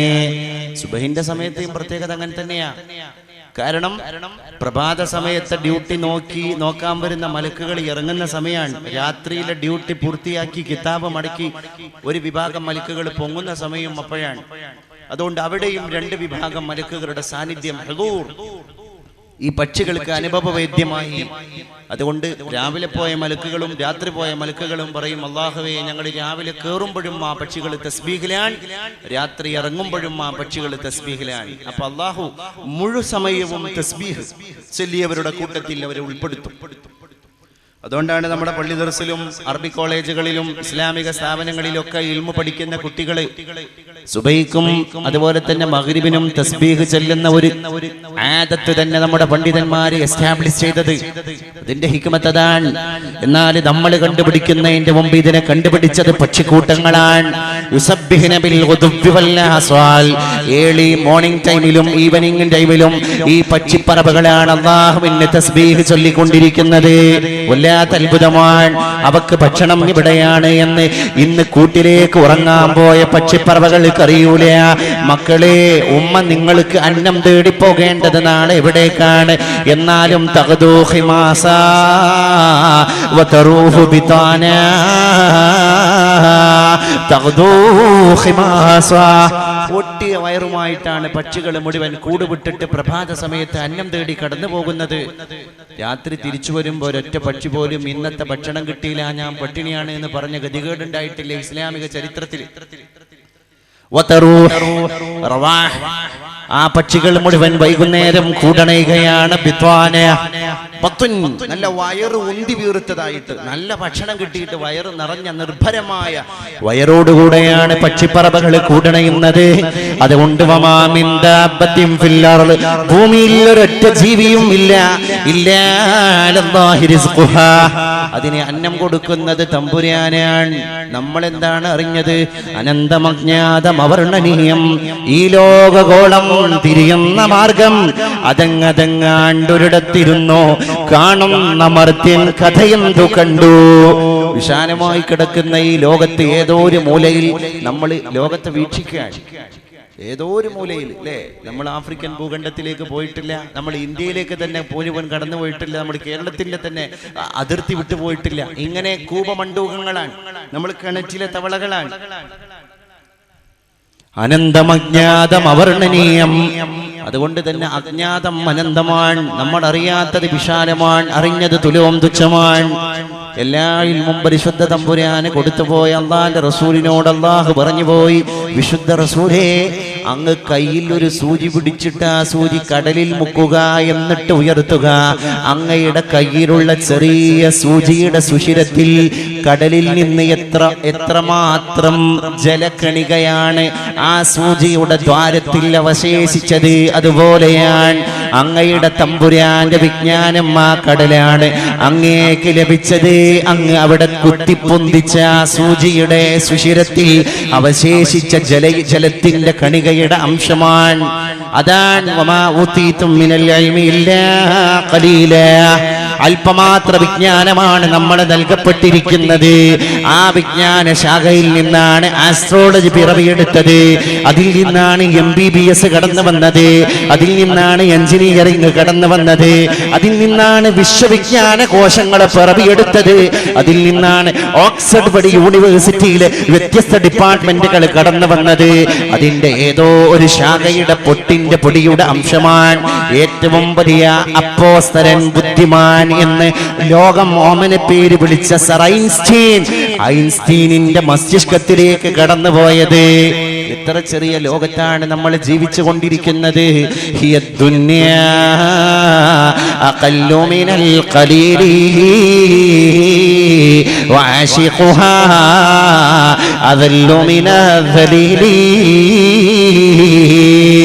ഒരു കവി പാടിപ്പോയത് അങ്ങനെയാണ്. ഏതാണ് ഈ ലോകം? ഈ ഭൗതിക ലോകം അഖല്ലു മിനൽ ഖലീലി, കുറഞ്ഞതിൽ വെച്ച് ഏറ്റവും കുറഞ്ഞതാണ്, തുച്ഛമായതിൽ വെച്ച് ഏറ്റവും തുച്ഛമായതാണ് ഈ ദുനിയാവ്. വഅശിഖുഹാ, ആ ദുനിയാവിന്റെ കാമുകൻ, ആ ദുനിയാവിന്റെ കാമുകി, ആ ദുനിയാവിന്റെ കമിതാവ് അദല്ലു മിനദ്ദലീലി, നിന്യന്മാരിൽ അതീവ നിന്യനാണ്. ദുനിയാവിന്റെ പിറകെ പോയാൽ നിന്യതേ ഉണ്ടാവുള്ളൂ. والنازعات غرقا والناشطات نشطا والسابحات سبحا فالسابقات سبقا والمدبرات أمرا يوم ترجف الراجفة تتبعها الرادفة قلوب يومئذ واجفة أبصارها خاشعة. അല്ലാഹു സൂറത്തുൻ നാസിയാത്തിലൂടെ പറയാണ്, രണ്ട് തരം റൂഹുപിടുത്തമുണ്ട്. റൂഹിനെ പിടിക്കലിന് രണ്ട് സ്വഭാവമാണ്. ഈ ലോകത്തിലെ ജനങ്ങളുടെ എല്ലാം റൂഹുപിടിക്കൽ രണ്ട് വിധത്തിലാണ്. ഒരു വിധത്തിലുള്ള റൂഹുപിടുത്തം ഒരു വിഭാഗത്തിനും, മറ്റൊരു വിധത്തിലുള്ള റൂഹുപിടുത്തം മറുവിഭാഗത്തിനും ഇവിടെ ലഭ്യമാണ്. വന്നാസിആതി ഖർഖാ വന്നാശിതാതി നസ്താ. അല്ലാഹു ഖുർആനിൽ വർണ്ണിച്ചത് അങ്ങനെയാണ്. പ്ലേറ്റിലേക്ക് എണ്ണയൊഴിച്ചിട്ട് ആ എണ്ണയിലേക്ക് ഒരു നൂലിട്ട്, വളരെ നോർമലായ ഒരു നൂൽ, നൈർമൂല്യമുള്ള ഒരു നൂൽ, ആ നൂലിനെ എത്ര സ്നിഗ്ധതയോടെ, എത്ര ലാളിത്യത്തോടെ, എത്ര മിനുസ സമീപനത്തോടെ നിങ്ങൾക്ക് ആ എണ്ണ നിറച്ച പ്ലേറ്റിൽ നിന്ന് വലിച്ചെടുക്കാൻ സാധിക്കുമോ? അങ്ങനെ അനായാസം ഉള്ള റൂഹുപിടുത്തമുണ്ട്. പിന്നെ ഒരു റൂഹുപിടുത്തമുണ്ട്, അത് കഠിനമാണ്, കഠോരമാണ്. കാരണം ഭൗതികതയുടെ അതിപ്രസരം, ഭൗതികതയുടെ പ്രമത്തത, കണ്ണു മഞ്ഞളിപ്പിക്കുന്ന ഭൗതികതയുടെ കാഴ്ചപ്പാടുകൾ കൽബിലേക്ക് കയറി ആത്മാവ് ഭൗതികതയിൽ അടിഞ്ഞു ചേരുന്നതാണ്. അങ്ങനെ ഭൗതിക താല്പര്യം നമുക്ക് കൂടിപ്പോയാൽ നമ്മുടെ റൂഹ് ഭൗതികതയുടെ ഉള്ളിലേക്ക് പോകുന്നതാണ്. ആ റൂഹിനെ കൊണ്ടുവരാൻ അല്ലാഹു അസ്റായീൽ അലൈഹിസ്സലാത്തു വസ്സലാമിനെ ഏൽപ്പിക്കുമ്പോ അസ്റായീൽ അലൈഹിസ്സലാത്തു വസ്സലാമിനെ ഭൗതികതക്കുള്ളിലേക്ക് കടന്നുപോയ മനുഷ്യന്റെ ശരീരത്തിൽ നിന്ന് റൂഹിനെ പിടിച്ചു കൊണ്ടുവരാൻ വളരെ പ്രയാസമാണ്. അത് കഠിനമായ പിടുത്തമാണ്, അത് കഠോരമായ പിടുത്തമാണ്, അത് ക്രൗര്യതയുടെ പിടുത്തമാണ്, അത് ക്രൂരമായ പിടുത്തമാണ്, അത് വിട്ടുവീഴ്ചയില്ലാത്ത പിടുത്തമാണ്. അല്ലാഹു പറഞ്ഞു പോയി വിശുദ്ധ ഖുർആനിൽ, ഇത് സാങ്കല്പിക കഥയല്ല, ഇത് നോവലല്ല, ഇത് ഏതെങ്കിലും അവാർഡ് കിട്ടാൻ വേണ്ടി ഉണ്ടാക്കപ്പെട്ട സിനിമയുടെ തിരക്കഥയ്ക്ക് വേണ്ടി ഉണ്ടാക്കപ്പെട്ട തിരക്കഥയല്ല. ഇത് ജീവിതത്തിന്റെ യാഥാർത്ഥ്യമാണ്. ഇത് ജീവിതത്തിന്റെ യാഥാർത്ഥ്യമാണ്. പ്രിയപ്പെട്ടവരെ, നമ്മുടെ സംഘാടക സുഹൃത്തുക്കള് നിങ്ങളെ സമീപിക്കുന്നുണ്ട്. അല്ലാഹു സുബ്ഹാനഹു വ തആല നമ്മളിൽ നിന്ന് ഇതിനെ കബൂൽ ചെയ്ത് അനുഗ്രഹിക്കുമാറാകട്ടെ. അല്ലാഹു സ്വീകരിക്കുമാറാകട്ടെ. അല്ലാഹു നമ്മുടെ എല്ലാ ഹലാലായ മുറാദുകളെയും ഹാസിലാക്കി തരുമാറാകട്ടെ. പ്രിയപ്പെട്ടവരെ, നിങ്ങളെല്ലാം ഇതിനോട് നല്ല രീതിയിൽ സഹകരിക്കണം എന്ന് ഞാൻ നിങ്ങളെ ഓർമ്മപ്പെടുത്തുകയാണ്. ഒരാളും ഇതിൽ നിന്ന് വിട്ടു നിൽക്കരുത്. കാരണം എന്താന്ന് വെച്ചാൽ SKSSF പ്രവർത്തകന്മാർ നമ്മുടെ മുമ്പിലേക്ക് വെച്ചു നീട്ടുന്ന ഏറ്റവും വലിയൊരു കൈനീട്ടമാണ്, ഒരു ഏറ്റവും വലിയ ഒരു പ്രസന്റേഷനാണ് ഈ പരിപാടി. അപ്പൊ അതിനെ ആ രീതിയിൽ തന്നെ നിങ്ങൾ കാണണം. നമ്മുടെ പ്രവർത്തകന്മാർ വളരെ നിഷ്കളങ്കമായൊരു ലക്ഷ്യം കൂടി ഇതിന്റെ പിന്നിലുണ്ട്. അത് നമ്മുടെ മതകലാലയത്തിന്റെ റീകൺസ്ട്രക്ഷനാണ്. നമ്മുടെ മദ്രസയുടെ പുനഃപ്രവർത്തനം, പുനരുദ്ധാന പ്രവർത്തനങ്ങൾ, നവീകരണ പ്രവർത്തനങ്ങളിലേക്ക് പ്രിയപ്പെട്ട നമ്മുടെ പ്രവർത്തകന്മാർക്ക് കടന്നു പോകണം. അതിന്റെ ഭാരവാഹികൾക്ക് കടന്നു പോകണം. ഓരോ നാട്ടിലും ഇങ്ങനെ മതകലാലയങ്ങളൊക്കെ ഉയർന്നു വരുന്നത് നമ്മുടെ അകമഴിഞ്ഞ സപ്പോർട്ട് കൊണ്ടാണ്. അതിൽ സംശയമില്ല, തർക്കമില്ലാത്ത വിഷയമാണ്. അൽഹംദുലില്ലാഹ് എല്ലാ നാട്ടിലും ഒരു ഉണർവുണ്ടായിട്ടുണ്ട്. എന്തോ ഒരു ജാഗരണം നമ്മുടെ ചെറുപ്പക്കാർക്കിടയിലും നമ്മുടെ കാരണവന്മാർക്കിടയിലും ഉണ്ടായിട്ടുണ്ട്. ഇവരെ സപ്പോർട്ട് ചെയ്യാൻ കുറച്ച് കാരണവന്മാര്, പ്രവർത്തിക്കാൻ കുറച്ച് ചെറുപ്പക്കാർ. ഏത് നാട്ടിൽ മതപ്രഭാഷണത്തിന് വേണ്ടി പോകുകയാണെങ്കിലും ഇന്ന് കണ്ണ് കുളിർമയാകുന്ന ഒരു കാഴ്ച സത്യത്തിൽ ഇതാണ്. അൽഹംദുലില്ലാഹ് എന്നെ എൻ്റെ സുഹൃത്ത് ഹനീഫ, നിങ്ങളുടെ നാട്ടുകാരൻ ഹനീഫ ഫോണിൽ വിളിച്ചിട്ട് ഇതിന്റെ ഏകദേശ വിഷയങ്ങളൊക്കെ ദിവസങ്ങൾക്ക് മുമ്പ് തന്നെ ബോധ്യപ്പെടുത്തിയതാണ്. നാട്ടുകാരായ അല്ലെങ്കിൽ പരിസര നാട്ടുകാരായ നിങ്ങളുടെ മുമ്പിൽ അന്യനാട്ടുകാരനായ ഞാൻ ഇനി അതിനെ അനലൈസ് ചെയ്യുന്നത് ഭൂഷണമല്ല, എന്റെ വിഷയത്തിലേക്ക് തന്നെ തിരിച്ചു വരികയാണ്. അപ്പൊ കണ്ടിറങ്ങിയ എല്ലാ ആളുകളും, ആണുങ്ങളും പെണ്ണുങ്ങളും ഉമ്മമാരും ഉപ്പമാരും എല്ലാ ആളുകളും ഇതിനോട് അകമഴിഞ്ഞ് സഹായിക്കുന്ന ഒരു സമീപനം നിങ്ങളുടെ ഭാഗത്ത് നിന്ന് ഉണ്ടാകണം. ഇതൊക്കെ വലിയ എക്സ്പെൻസീവാണ്, ഇതിനൊക്കെ വലിയ എക്സ്പെൻസ് വരും. ഇതൊക്കെ നമ്മൾ ചെറുപ്പക്കാര് അവരുടെ വിൽ പവർ കൊണ്ട്, അല്ലേ, വെൽത്ത് പവർ കൊണ്ടല്ല, സാമ്പത്തിക ശക്തി കൊണ്ടല്ല, വിൽ പവർ, അവരുടെ മനക്കരുത്ത് കൊണ്ട് ഉണ്ടാക്കി തീർത്തതാണ്. എല്ലാ സ്ഥലത്തും വേണ്ടത് അതാണ്. എല്ലാ പ്രശ്നങ്ങളെയും തൃണവൽക്കരിക്കാനുള്ള ഒരു മനക്കരുത്ത്. ആ മനക്കരുത്തുണ്ടെങ്കിൽ ഒന്നും വേണ്ട. പിന്നെ അതാണ്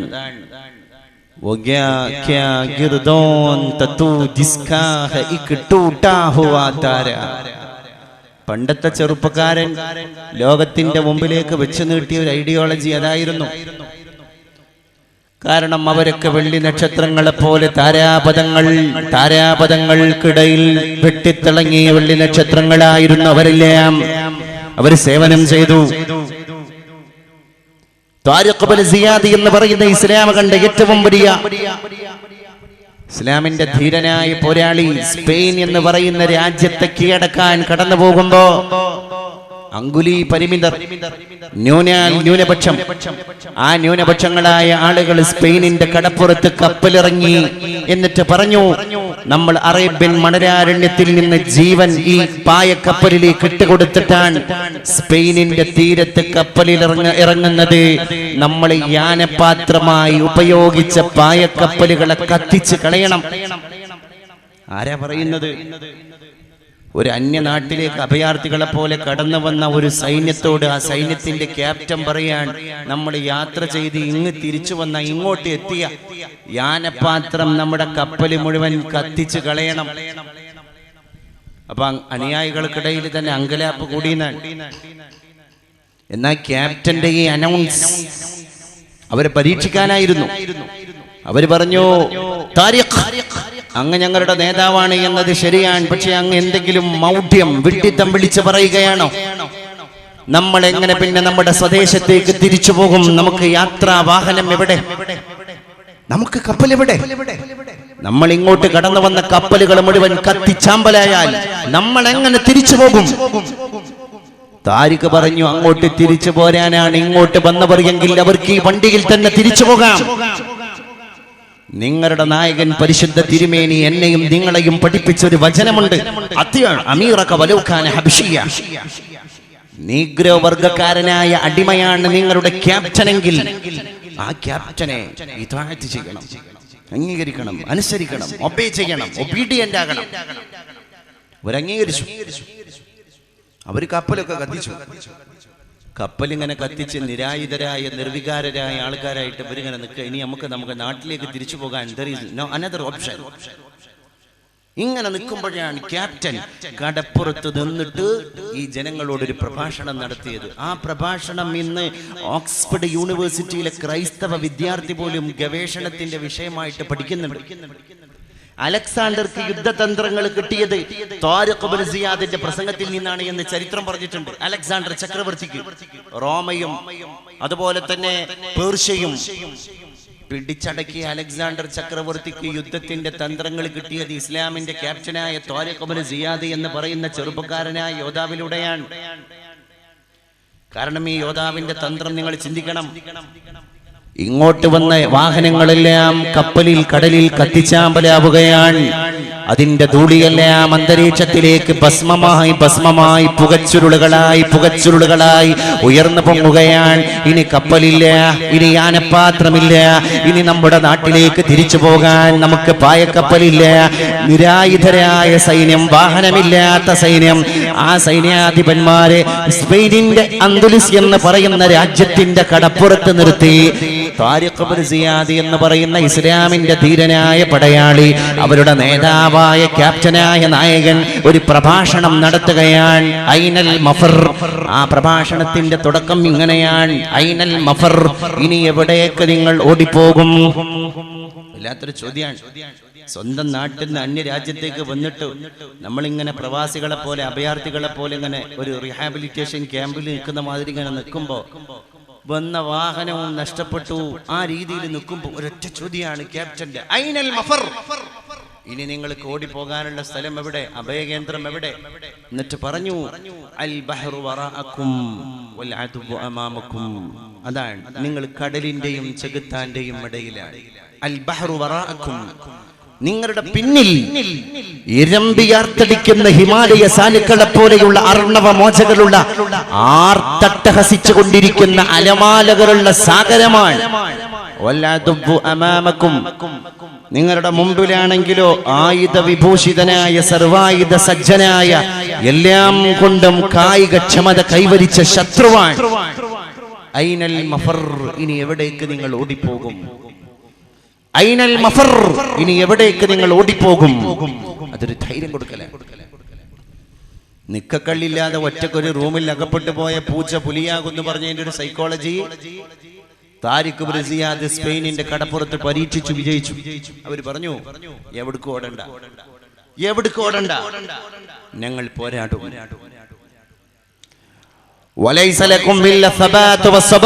പിന്നെ പറഞ്ഞ വാക്കതാണ്: വഅൻതും ഫീ ഹാദിഹിൽ ജസീറതി അദിയഉ മിനൽ ഐതാം ഫീ മഅദബത്തിൽ ലിആം لا بصر لكم إلا سيوفكم ولا أسلحته ولا أقواته إلا ما تستخلصونه من أيدي عدوكم الله الله في الإسلام.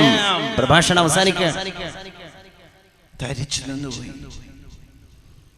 സൈന്യാംഗങ്ങളെല്ലാം തരിച്ചു നിന്നുപോയി. ഈ പ്രഭാഷണാണ്ട് കേട്ടപ്പോ സിരകളിൽ ഇങ്ങനെ രക്തം ത്രസിച്ചിട്ട് അവര് പറഞ്ഞുപോയി: ഞങ്ങൾക്കൊന്നും വേണ്ട താരിഖ്, ഞങ്ങളുടെ ഈമാൻ മതി. വിരലിൽ എണ്ണാവുന്ന അങ്കുലി പരിമിതരായ ആളുകളിൽ ആദ്യത്തെ 2 പേര് പൊടിപാറ്റി പതാക അങ്ങനെ പിടിച്ചിട്ട് പൊടിപാറ്റിയിട്ട് മണലാരണ്യത്തിലൂടെ പോകുകയാണ്. താരിഖ് ഇബ്നു സിയാദിനെ എതിർക്കുവാനുള്ള രാജാവും കിങ്കരന്മാരും ശത്രുഭടന്മാരും എല്ലാം കോട്ടയുടെ മുകളിൽ നിന്നിട്ട് വീക്ഷിക്കുമ്പോ അവര് കാണുന്നത് മുഖദ്ദിമത്തുൽ ജയ്ഷ്, സൈന്യത്തിന്റെ മുന്നോടി സംഘം വരുമ്പോ തന്നെ മരുഭൂമി മുഴുവൻ പൊടി പാറിയിട്ടുണ്ട്. അത് താരിഖ് സിയാദ് പറഞ്ഞു കൊടുത്തൊരു ട്രിക്കായിരുന്നു, ഒരു യുദ്ധതന്ത്രം. നിങ്ങൾ 2 പേരാണെങ്കിലും ശരി, നല്ലോണം പൊടി പാറ്റിയിട്ട് വേണം പോകാൻ. കൊടി ഇങ്ങനെ പാറുകയും വേണം. 2 കൂടി കണ്ടപ്പോ രാജാവും കിങ്കരന്മാരും കൊട്ടാരം വിട്ടുപോയി.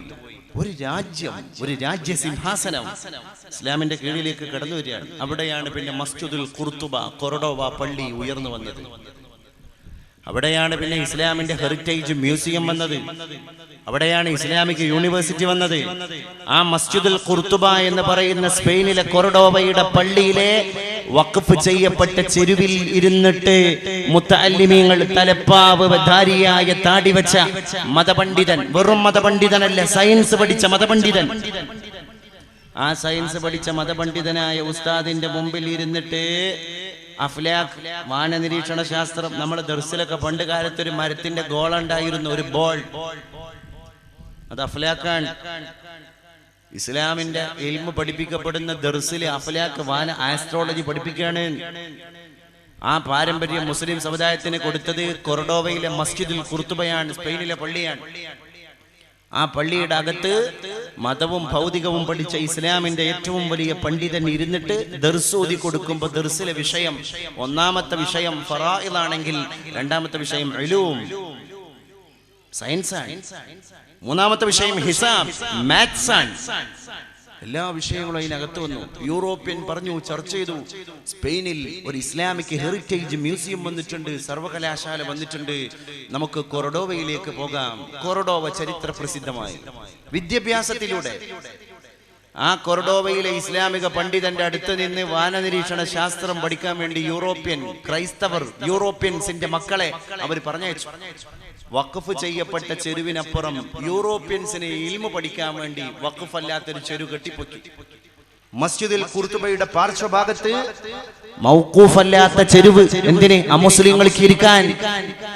ഇസ്ലാമിന്റെ ഏറ്റവും വലിയ തറവാടിത്തമുള്ള പണ്ഡിതൻ, തലപ്പാവ് ധരിച്ച പണ്ഡിതൻ ഇൽമു ഓതി കൊടുക്കുമ്പോൾ ഭൗതിക വിജ്ഞാനങ്ങൾ ബഹുമാനപ്പെട്ട മുദരിസിന്റെ ഖാദിയുടെ അടുക്കൽ നിന്ന് പഠിക്കാൻ പാശ്ചാത്യ വിദ്യാർത്ഥികളായ അന്യമതസ്ഥരെ കടന്നു വരുമ്പോൾ വഖഫ് ചെയ്യപ്പെട്ട പള്ളിക്ക് പകരം അതിന് സമാന്തരമായി മൗഖൂഫ് അല്ലാത്തൊരു ചെരുവിനെ കെട്ടിപ്പോക്കാൻ മസ്ജിദുൽ ഖുർതുബയുടെ അധികാരികൾ കടന്നു വന്നതും ചരിത്രമാണ്. ഇവിടെയാണ് ഇബ്നു സീന എന്ന് പറയുന്ന ലോകം കണ്ട ഏറ്റവും വലിയ വൈദ്യനെ നമ്മൾ പഠിച്ചത്. ആ ഇബ്നു സീനയെ പിന്നെ ചരിത്രം അവിസന്നയാക്കി. മാപ്പർഹിക്കാത്ത ക്രൂരത.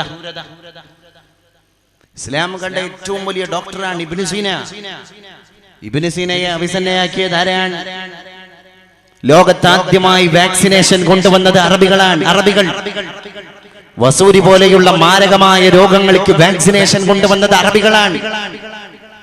അതുകൊണ്ടാണ് ഒരു യൂറോപ്യൻ സാഹിത്യകാരൻ പറഞ്ഞത്, ആരോഗ്യ മേഖലകളിൽ അറബികൾ തുടങ്ങി വെച്ചതല്ലാത്ത ഒന്നും യൂറോപ്യൻസിന് പൂർത്തീകരിക്കേണ്ടി വന്നിട്ടില്ല. എന്താണ് ആ വർത്തമാനം? ആരോഗ്യ മേഖലകളിൽ അറബികൾ തുടങ്ങി വെച്ചതല്ലാത്ത ഒന്നും യൂറോപ്യൻ പൂർത്തീകരിച്ചിട്ടില്ല. എല്ലാ വിജ്ഞാന ശാഖയും മുസ്ലിങ്ങളാ തുടങ്ങിയത്. ആ നമ്മള് എന്തെങ്കിലും ഒരു തൊണ്ട് ന്യായത്തിന്റെ പേരിൽ വാക്സിനേഷനെ എതിർക്കുന്നതിലുള്ള ബാലിശമായ കാരണം എന്താണെന്ന് പിടുത്തം കിട്ടുന്നില്ല. ഞാൻ എന്റെ വ്യക്തിപരമായ അഭിപ്രായം പറയട്ടോ. വ്യക്തിപരമായ ഒരു അഭിപ്രായം പറയാണ്. ഇപ്പൊ ഫോർ എക്സാമ്പിൾ DT, പിന്നെ നമ്മൾ എടുക്കുന്ന ഇതുപോലെ എടുക്കുന്ന ഏറ്റവും വലിയൊരു ഇതാണല്ലോ DPT, ഡിഫ്തീരിയ, പെറ്റൂസിസ്, ടൈറ്റനിസ്. ഈ സാധനം ടെറ്റനാസ് ടോക്സൈഡ് എന്ന് പറഞ്ഞിട്ട് TT അടിക്കും. നമ്മളെ കയ്യിലൊക്കെ പോയിസൺ കയറി കഴിഞ്ഞാൽ നമ്മൾ TT അടിക്കാൻ വേഗം പോകും. ആക്ച്വലി അതും കൈൻഡ് ഓഫ് വാക്സിനേഷൻ. ഉറപ്പാണല്ലോ, അതൊരു വാക്സിനേഷനാണ്. ഈ കുട്ടികൾക്ക് എടുക്കുന്ന കുത്തിവെപ്പിനെ മാത്രം നമ്മൾ എതിർക്കുമ്പോൾ ഇപ്പൊ പേപ്പട്ടി കടിച്ചു, വിഷബാധ ഏൽക്കാൻ സാധ്യത ഉണ്ടെന്ന് സംശയമുണ്ടെങ്കിൽ ഈ വാക്സിനേഷൻ എതിർക്കുന്ന നമ്മളൊക്കെ ആദ്യം കുത്തിവെപ്പെടുക്കാൻ ഓടും. കാരണം ഇത് വിഷയിൽ നിന്ന് പ്രതിരോധം, പ്രിവെൻഷനാണ്. Prevention is better than cure. ചികിത്സിക്കുന്നതിനേക്കാൾ ഭേദം പ്രതിരോധിക്കൽ. അപ്പൊ ആ പ്രിവെൻഷൻ, പ്രതിരോധമാണ് ആക്ച്വലി ഈ ഇമ്മ്യൂണൈസേഷനിലൂടെ, വാക്സിനേഷനിലൂടെ ലഭിച്ചുകൊണ്ടിരിക്കുന്നത്. ഇപ്പൊ കുട്ടികൾക്ക് നിശ്ചിത പ്രായമാകുമ്പോൾ അത് കൊടുക്കണം എന്നർത്ഥം. ആരോഗ്യവകുപ്പ് വളരെ കർശനമായി ആ കാര്യം ജനങ്ങളോട് ഡിക്ലെയർ ചെയ്യാൻ എല്ലാ ആളുകളോടും ആഹ്വാനം ചെയ്തിട്ടുണ്ട്. മാറി മാറി വരുന്ന സർക്കാരുകൾ, എല്ലാ സർക്കാരുകളും. നമ്മുടെ രാജ്യത്ത് മാത്രമുള്ള ഒരു പ്രോസസ് അല്ല, ഇസ്ലാമിക രാജ്യങ്ങളിലും ലോകത്തെ എല്ലാ കൺട്രീസിലും ഉണ്ട്. കാരണം ഇത് UNOന്റെ നിയമമാണ്. യുണൈറ്റഡ് നാഷൻ ഓർഗനൈസേഷൻ, ലോക രാജ്യങ്ങൾക്കുള്ള സംഘടനയുടെ നിയമമാണ്. ആ ലോക രാജ്യങ്ങളുടെ സംഘടനയുടെ കീഴിലുള്ള ഒരു സംഘടനയുടെ പേരാണ് WHO, world health organisation. World health organisation ഈ കാര്യത്തെ വളരെ വ്യക്തമായി പറഞ്ഞിട്ടുണ്ട്. അപ്പൊ നമ്മള് ഇതിന് ഏറ്റവും വലിയൊരു കാരണം പറയുന്നത് ജനറേഷൻ, മുസ്ലിം സമൂഹത്തിന്റെ ഒരിക്കലും പിടിച്ചാൽ പിടുത്തം കിട്ടാത്ത രീതിയിലുള്ള ജനസംഖ്യാ വർധനവിനെ സ്റ്റോപ്പ് ചെയ്യാനാണ് പോളിയോ കൊടുക്കുന്നത്. ഞാൻ പറയാം, ഒരു കമ്മ്യൂണൽ ഇഷ്യൂ അല്ലേ അത്. അതൊരു സെക്യുലർ രാജ്യത്ത്, ഒരു മതേതര രാജ്യത്ത് നടക്കുമോ? എല്ലാ മതക്കാർക്കും ഈ വാക്സിനേഷൻ കൊടുക്കണം എന്ന് പറയുമ്പോൾ മുസ്ലിം മതാനുയായികളുടെ എണ്ണം കുറക്കാനാണ് ഇത് എന്നൊക്കെ പറയുന്നത് അബദ്ധജടിലമായ, തെറ്റിദ്ധാരണാജനകമായിരിക്കുന്ന അഭിപ്രായങ്ങളാണ്. അതിലൊന്നും കഴമ്പില്ല. ഇപ്പോ ഡിഫ്തീരിയ വന്നു, ഡിഫ്തീരിയന്റെ ഇഷ്യൂ വന്നപ്പോ ഈ മാറി നിന്ന നമ്മളൊക്കെ കുട്ടികളുടെ വാക്സിനേഷനെ പറ്റി ചിന്തിച്ചുകൊണ്ടിരിക്കുകയാണ്. 2 മരണം കേരളത്തിൽ സ്ഥിരീകരിക്കപ്പെട്ടപ്പോൾ 2 മലപ്പുറം ജില്ലയിലാണ്. ഒന്ന് പുളിക്കലുള്ള കുട്ടി 14 വയസ്സ്, ഒന്ന് താനൂർ മൂലക്കൽ എന്ന് പറയുന്ന സ്ഥലത്തുള്ള കുട്ടി 15 വയസ്സ്. ഇപ്പൊ ഡിഫ്തീരിയ എന്ന് പറയുന്ന തൊണ്ടമുള്ള് അതിന് പ്രത്യേക പെർട്ടിക്കുലർ സ്റ്റേജ് കഴിഞ്ഞാൽ പിന്നെ അതിന് ചികിത്സ ഇല്ല. ഈ 2 കുട്ടികളും മരിക്കാൻ കാരണം കോഴിക്കോട് മെഡിക്കൽ കോളേജിൽ നിന്നാണ് മരിച്ചത്. ഡോക്ടേഴ്സ് പറഞ്ഞു. കാരണം ഡിഫ്തീരിയ ഡയഗ്നോസ് ചെയ്യപ്പെടുന്നത് തുടക്കത്തിലാണെങ്കിൽ അതിന് ചികിത്സ ഉണ്ട്. അതൊരു സ്പെഷ്യൽ സ്റ്റേജ് വിട്ട് കഴിഞ്ഞാൽ ഈ തൊണ്ടമുള്ള് ശ്വാസനാളത്തിലേക്ക് അറ്റാച്ച് ചെയ്താൽ ശ്വാസകോശം അടയും, പിന്നെ ശ്വസിക്കാൻ കഴിയൂല, പിന്നെ മരണമാണ് പോംവഴി. ഇസ്ലാം ഇതിനൊന്നും എതിരാണ് നമ്മൾ അഭിപ്രായപ്പെടാനാണല്ല. ഇദാ സമിഅതും ബിൽ വബാഇ ബിഅർദിൻ, ഒരു ഭൂമിയിൽ എപ്പിഡമിക് ഡിസീസ് പകർച്ചവ്യാധി ഉണ്ട് എന്ന് നിങ്ങൾ അറിഞ്ഞു കഴിഞ്ഞാൽ ഫലാ തുഖദ്ദിമു ഇലൈഹി, ഒറ്റയടിക്ക് പ്രതിരോധ സംവിധാനങ്ങളില്ലാതെ പകർച്ചവ്യാധിയുള്ള സ്ഥലത്തേക്ക് ഓടിപ്പോകരുത് എന്ന് ഇസ്ലാം ഹദീസാണ്. ഖാല സല്ലല്ലാഹു അലൈഹി വസല്ലം. വേറെ സ്ഥലത്ത് നബി തങ്ങൾ പറഞ്ഞു ഇജ്അൽ ബൈനക വബൈനൽ മജ്ദൂമി ഖദ്റ റുംഹൈൻ, പകർച്ചവ്യാധിയുള്ള രോഗിയെ നീ കണ്ടാൽ ആ രോഗിയും നീയും തമ്മിൽ രണ്ട് കുന്തത്തിന്റെ വ്യത്യാസം, ഡിസ്റ്റൻസ് എങ്കിലും കീപ്പ് ചെയ്യണം. ഇതിനെ അങ്ങനെ പറഞ്ഞത്. അപ്പൊ നമ്മൾ പകർച്ചവ്യാധികളെ സൂക്ഷിക്കണം എന്നാണ്. ഈ തവക്കുലിന്റെ സമീപനം, തവക്കുലിന്റെ സ്റ്റേജ് എത്തിയ ആളുകൾക്കൊക്കെ പറ്റും. അതിനൊക്കെ തസവ്വുഫിന്റെ കിതാബിൽ വലിയ തബഖാത്തും ബഅദ തബഖാത്ത് ചർച്ച ചെയ്യുന്നു. തവക്കുലൊക്കെ ആക്കണമെങ്കിൽ തവക്കുലിന്റെ സ്റ്റേജിലേക്ക് എത്താനുള്ള ഒരു മെന്റൽ എബിലിറ്റി മാത്രം പോരാ, ആത്മീയമായിരിക്കുന്ന ഒരു ശക്തി കൂടി അവിടെ ലഭിക്കണം. അത് ലഭിച്ചാലേ തവക്കുലിന്റെ മേഖലയിലേക്ക് എത്താൻ കഴിയുള്ളൂ. തവക്കുലിലൂടെ രോഗത്തെ പ്രതിരോധിച്ച ഒരുപാട് സെയ്ദ് ബിൻ സാബിത്ത് റളിയല്ലാഹു അൻഹു, ഉബയ്യ് ബിൻ കഅബ് റളിയല്ലാഹു അൻഹു, ഇവരുടെ മുഴുവൻ താരീഖുകൾ നമ്മൾ അനലൈസ് ചെയ്യുന്ന നേരത്തെ തവക്കുലിന്റെ രീതിശാസ്ത്രം ശരിക്കും പിടുത്തം കിട്ടും. പക്ഷേ ആ ആത്മീയ പവറൊന്നുമില്ലാത്ത നമ്മള് ഞാൻ രോഗം വന്നാൽ ഡോക്ടറെ കാണൂല എന്ന് പറയുന്നത് ഇസ്ലാമല്ല എന്ന് നമ്മൾ ചിന്തിക്കേണ്ടതുണ്ട്. കാരണം തദാവൗ, നിങ്ങൾ ചികിത്സ നടത്തണം, നിങ്ങൾ ട്രീറ്റ്മെന്റ് നടത്തണം, നിങ്ങൾ മുആലജ നടത്തണം എന്ന് അല്ലാഹുവിന്റെ റസൂൽ പറഞ്ഞു. തദാവൗ ഇബാദല്ലാഹ്, അല്ലാഹുവിന്റെ അടിമകളെ നിങ്ങൾ ചികിത്സിക്കണം. ഫഇന്നല്ലാഹ സുബ്ഹാനഹു വ തആല ലം യുൻസിൽ ദാഅൻ ഇല്ലാ അൻസല മഅഹു ദവാ, അല്ലാഹു ഒരു രോഗത്തെയും ഇറക്കിയിട്ടില്ല, രോഗത്തിന്റെ കൂടെ രോഗത്തിനുള്ള പ്രതിവിധിയായ ഔഷധത്തെ കൂടി ഇറക്കിയിട്ടല്ലാതെ. പിന്നെന്തിനാ നമ്മൾ പേടിക്കേണ്ടത്? അപ്പൊ 7 വയസ്സാണ് കുട്ടികൾക്ക് ഈ DPT എടുക്കേണ്ട ടൈം. ഇൻ കേസ് 7 വയസ്സ് കഴിഞ്ഞു, നമുക്കാർക്കും DPT എടുത്തിട്ടില്ല, എന്നാ അതിന് സർക്കാർ തരുന്നൊരു ഓപ്ഷൻ ഉണ്ട്. TD, tetanus and diphtheria. ഇപ്പൊ ആരോഗ്യ വിദഗ്ധരായ ഡോക്ടർമാരൊക്കെ ഏതെങ്കിലും പകർച്ചവ്യാധിയുള്ള പ്രത്യേക സ്ഥലങ്ങളിലേക്ക് ദൗത്യസംഘമായിട്ട് പോകുകയാണെങ്കിൽ ഇവരെല്ലാവരും TD എന്ന് പറയുന്ന കുത്തിവെപ്പ് എടുത്തിട്ട് ഡിഫ്തീരിയ ആൻഡ് ടൈറ്റനസ് DT ഇത് കുത്തിവെച്ചിട്ടേ പോകുള്ളൂ. നഴ്സുമാര് കുത്തിവെക്കും, ഡോക്ടേഴ്സ്, ഹെൽത്ത് വർക്കേഴ്സ് എല്ലാവരും കുത്തിവെക്കും. ഇപ്പൊ പുളിക്കൽ ഡിഫ്തീരിയ ബാധിച്ച കുട്ടിയെ പറ്റി പറയുകയാണ്. ഈ കുട്ടിയെ കൊണ്ടോട്ടി റിലീഫ് ഹോസ്പിറ്റലിലേക്ക് കൊണ്ടുവന്നു. ഇന്ന് ഞാൻ കൊണ്ടോട്ടി റിലീഫ് ഹോസ്പിറ്റലിലെ പീഡിയാട്രീഷ്യനായിരിക്കുന്ന ഷബീർ ഡോക്ടറുമായിട്ട് ഈ വിഷയകമായി സംസാരിച്ച ഫോൺ വെച്ചിട്ടേ ഉള്ളൂ. ഷബീർ ഡോക്ടർ പറയാണ്, കുട്ടിയെ നേരെ അവിടെ അഡ്മിറ്റ് ചെയ്തു. കുട്ടിയുടെ രോഗത്തെ പറ്റി പിടുത്തം കിട്ടിയില്ല. അവസാനം ബ്ലഡ് ടെസ്റ്റ് ചെയ്തപ്പം ഡിഫ്തീരിയ ആണ് എന്ന്, തൊണ്ടമുള്ളാണ് എന്ന് ഡയഗ്നോസ് ചെയ്തു. പേരൻസിനെ വിളിച്ചു, രക്ഷിതാക്കളെ വിളിച്ചു, സീരിയസ് ആയിട്ട് പറഞ്ഞു. അവർ കൺസിഡർ ചെയ്തില്ല എന്ന് പറഞ്ഞാണ്ട് കുറ്റപ്പെടുത്തില്ല. ചിലപ്പം നമ്മളെ ഈ ഒരു സാഹചര്യം അങ്ങനെയാണല്ലോ. ഈ കുത്തിവെപ്പൊന്നും വേണ്ട, എന്ത് കുത്തിവെപ്പ്, അങ്ങനെ 2 ദിവസം വീണ്ടും ലാവിഷായി, വേസ്റ്റായി.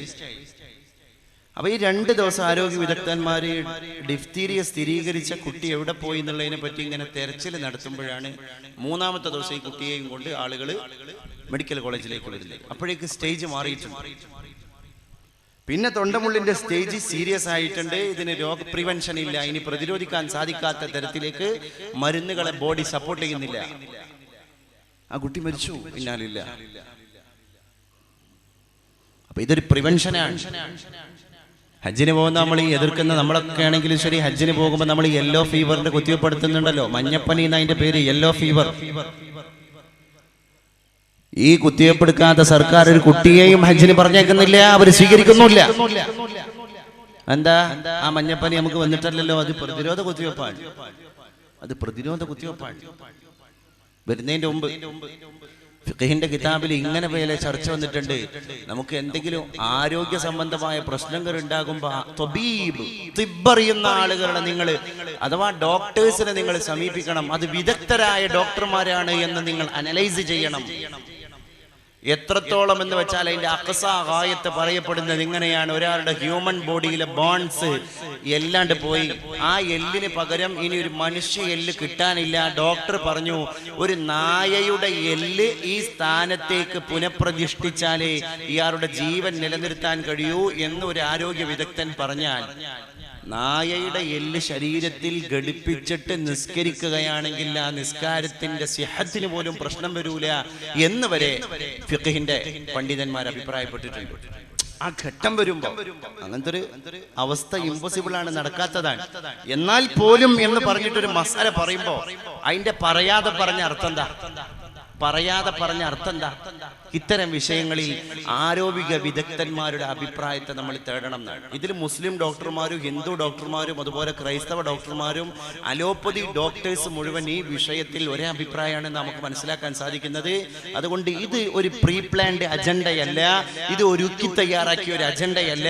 ഇത് മൊത്തത്തിൽ ആരോഗ്യ വകുപ്പ് ഇപ്പൊ പോളിയോ എന്ന് പറയുന്ന രോഗം നമ്മുടെ രാജ്യത്ത് നിർമ്മാർജ്ജനം ചെയ്തു എന്ന് ഡിക്ലെയർ ചെയ്യണമെങ്കിൽ ആ രോഗം ഈ വർഷം ഇല്ല എന്ന് ഉറപ്പായി.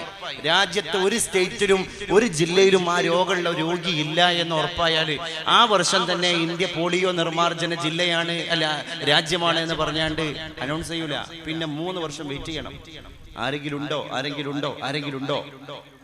3 വർഷം വെയിറ്റ് ചെയ്തിട്ട് ഒരാളെയും കണ്ടെത്താൻ സാധിച്ചിട്ടില്ലെങ്കിലാണ് WHO ലോകാരോഗ്യ സംഘടന പ്രഖ്യാപിക്കുന്നത് ഇന്ത്യ ഒരു പോളിയോ മുക്ത രാജ്യമായിട്ടുണ്ട്. അതൊരു രാജ്യത്തിന്റെ വലിയ നേട്ടമാണ്. അങ്ങനെ നമ്മൾ കോളറ മുക്ത രാജ്യമാണ് എന്ന് പ്രഖ്യാപിക്കാനുള്ള എല്ലാ ശ്രമങ്ങളും മേശപ്പുറത്തേക്ക് ഇങ്ങനെ ഫയൽ കയറ്റിക്കൊണ്ടിരിക്കുന്നതിന്റെ ഇടയിലാണ് കുറ്റിപ്പുറത്ത് വീണ്ടും കോളറ ബാധിച്ചിട്ട് ഉമ്മയും മരിച്ചു, 3-ാമത്തെ ദിവസം മകളും മരിച്ചു. ഇതിന് വാക്സിനേഷൻ ഇല്ല.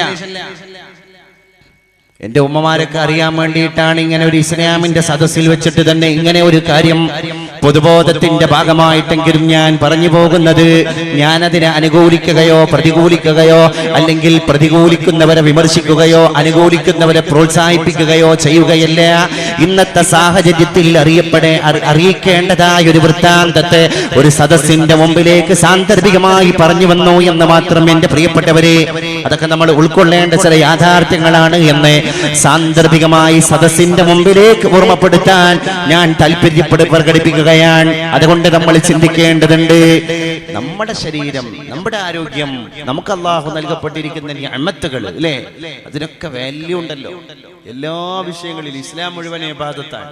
ഒരു വിശ്രമം, ഒരു വ്യായാമം ഒരു മനുഷ്യൻ ചെയ്യാൻ ആഴ്ചയിൽ ഒരു ദിവസം വൈവാഹിക ബന്ധത്തിൽ ഏർപ്പെടൽ സുന്നത്താക്കിയ മതം ആഴ്ചയിൽ എല്ലാ ദിവസവും വ്യായാമത്തിൽ ഏർപ്പെടൽ സുന്നത്താക്കാൻ. ഈ മതത്തിന്റെ ഒരു സൈക്കോളജി നിങ്ങളൊന്ന് ചിന്തിച്ചു നോക്കുക. ദമ്പതികൾക്ക് ഹലാലാണ്, ശരി, എന്നാൽ ആഴ്ചയിൽ ഒരു ദിവസം നിങ്ങൾക്ക്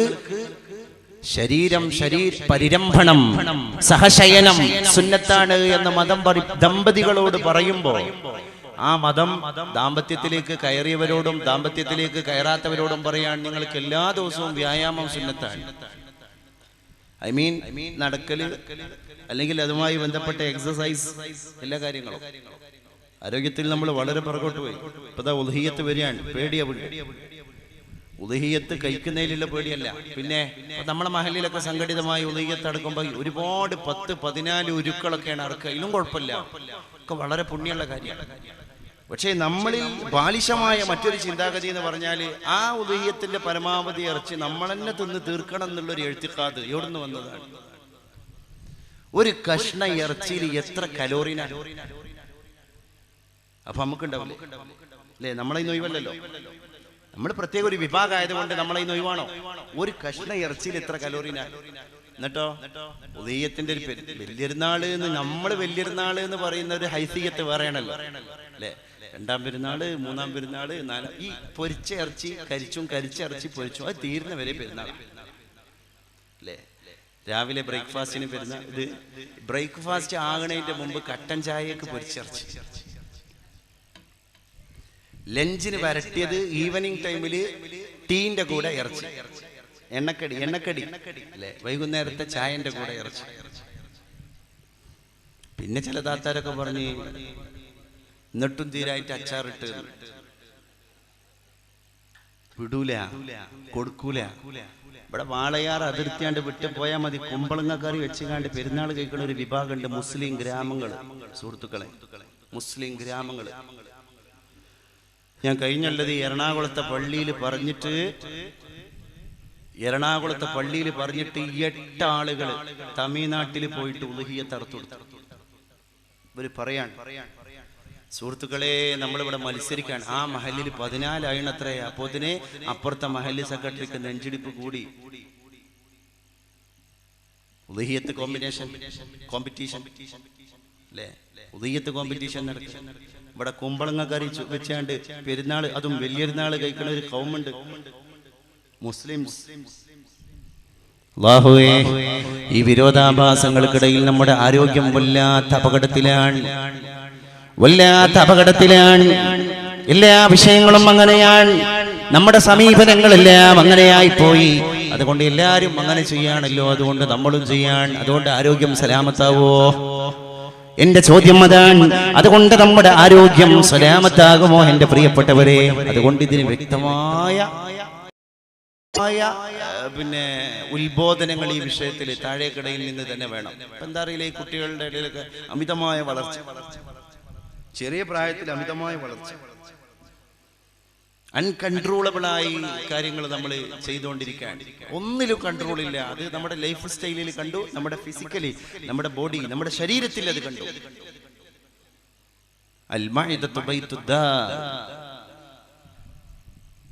റഷീദ് രാജാവിന്റെ അടുക്കലേക്ക് ഒരു ക്രിസ്ത്യാനിയായ ഡോക്ടറെ കൊണ്ടുവന്നത്, വൈദ്യൻ.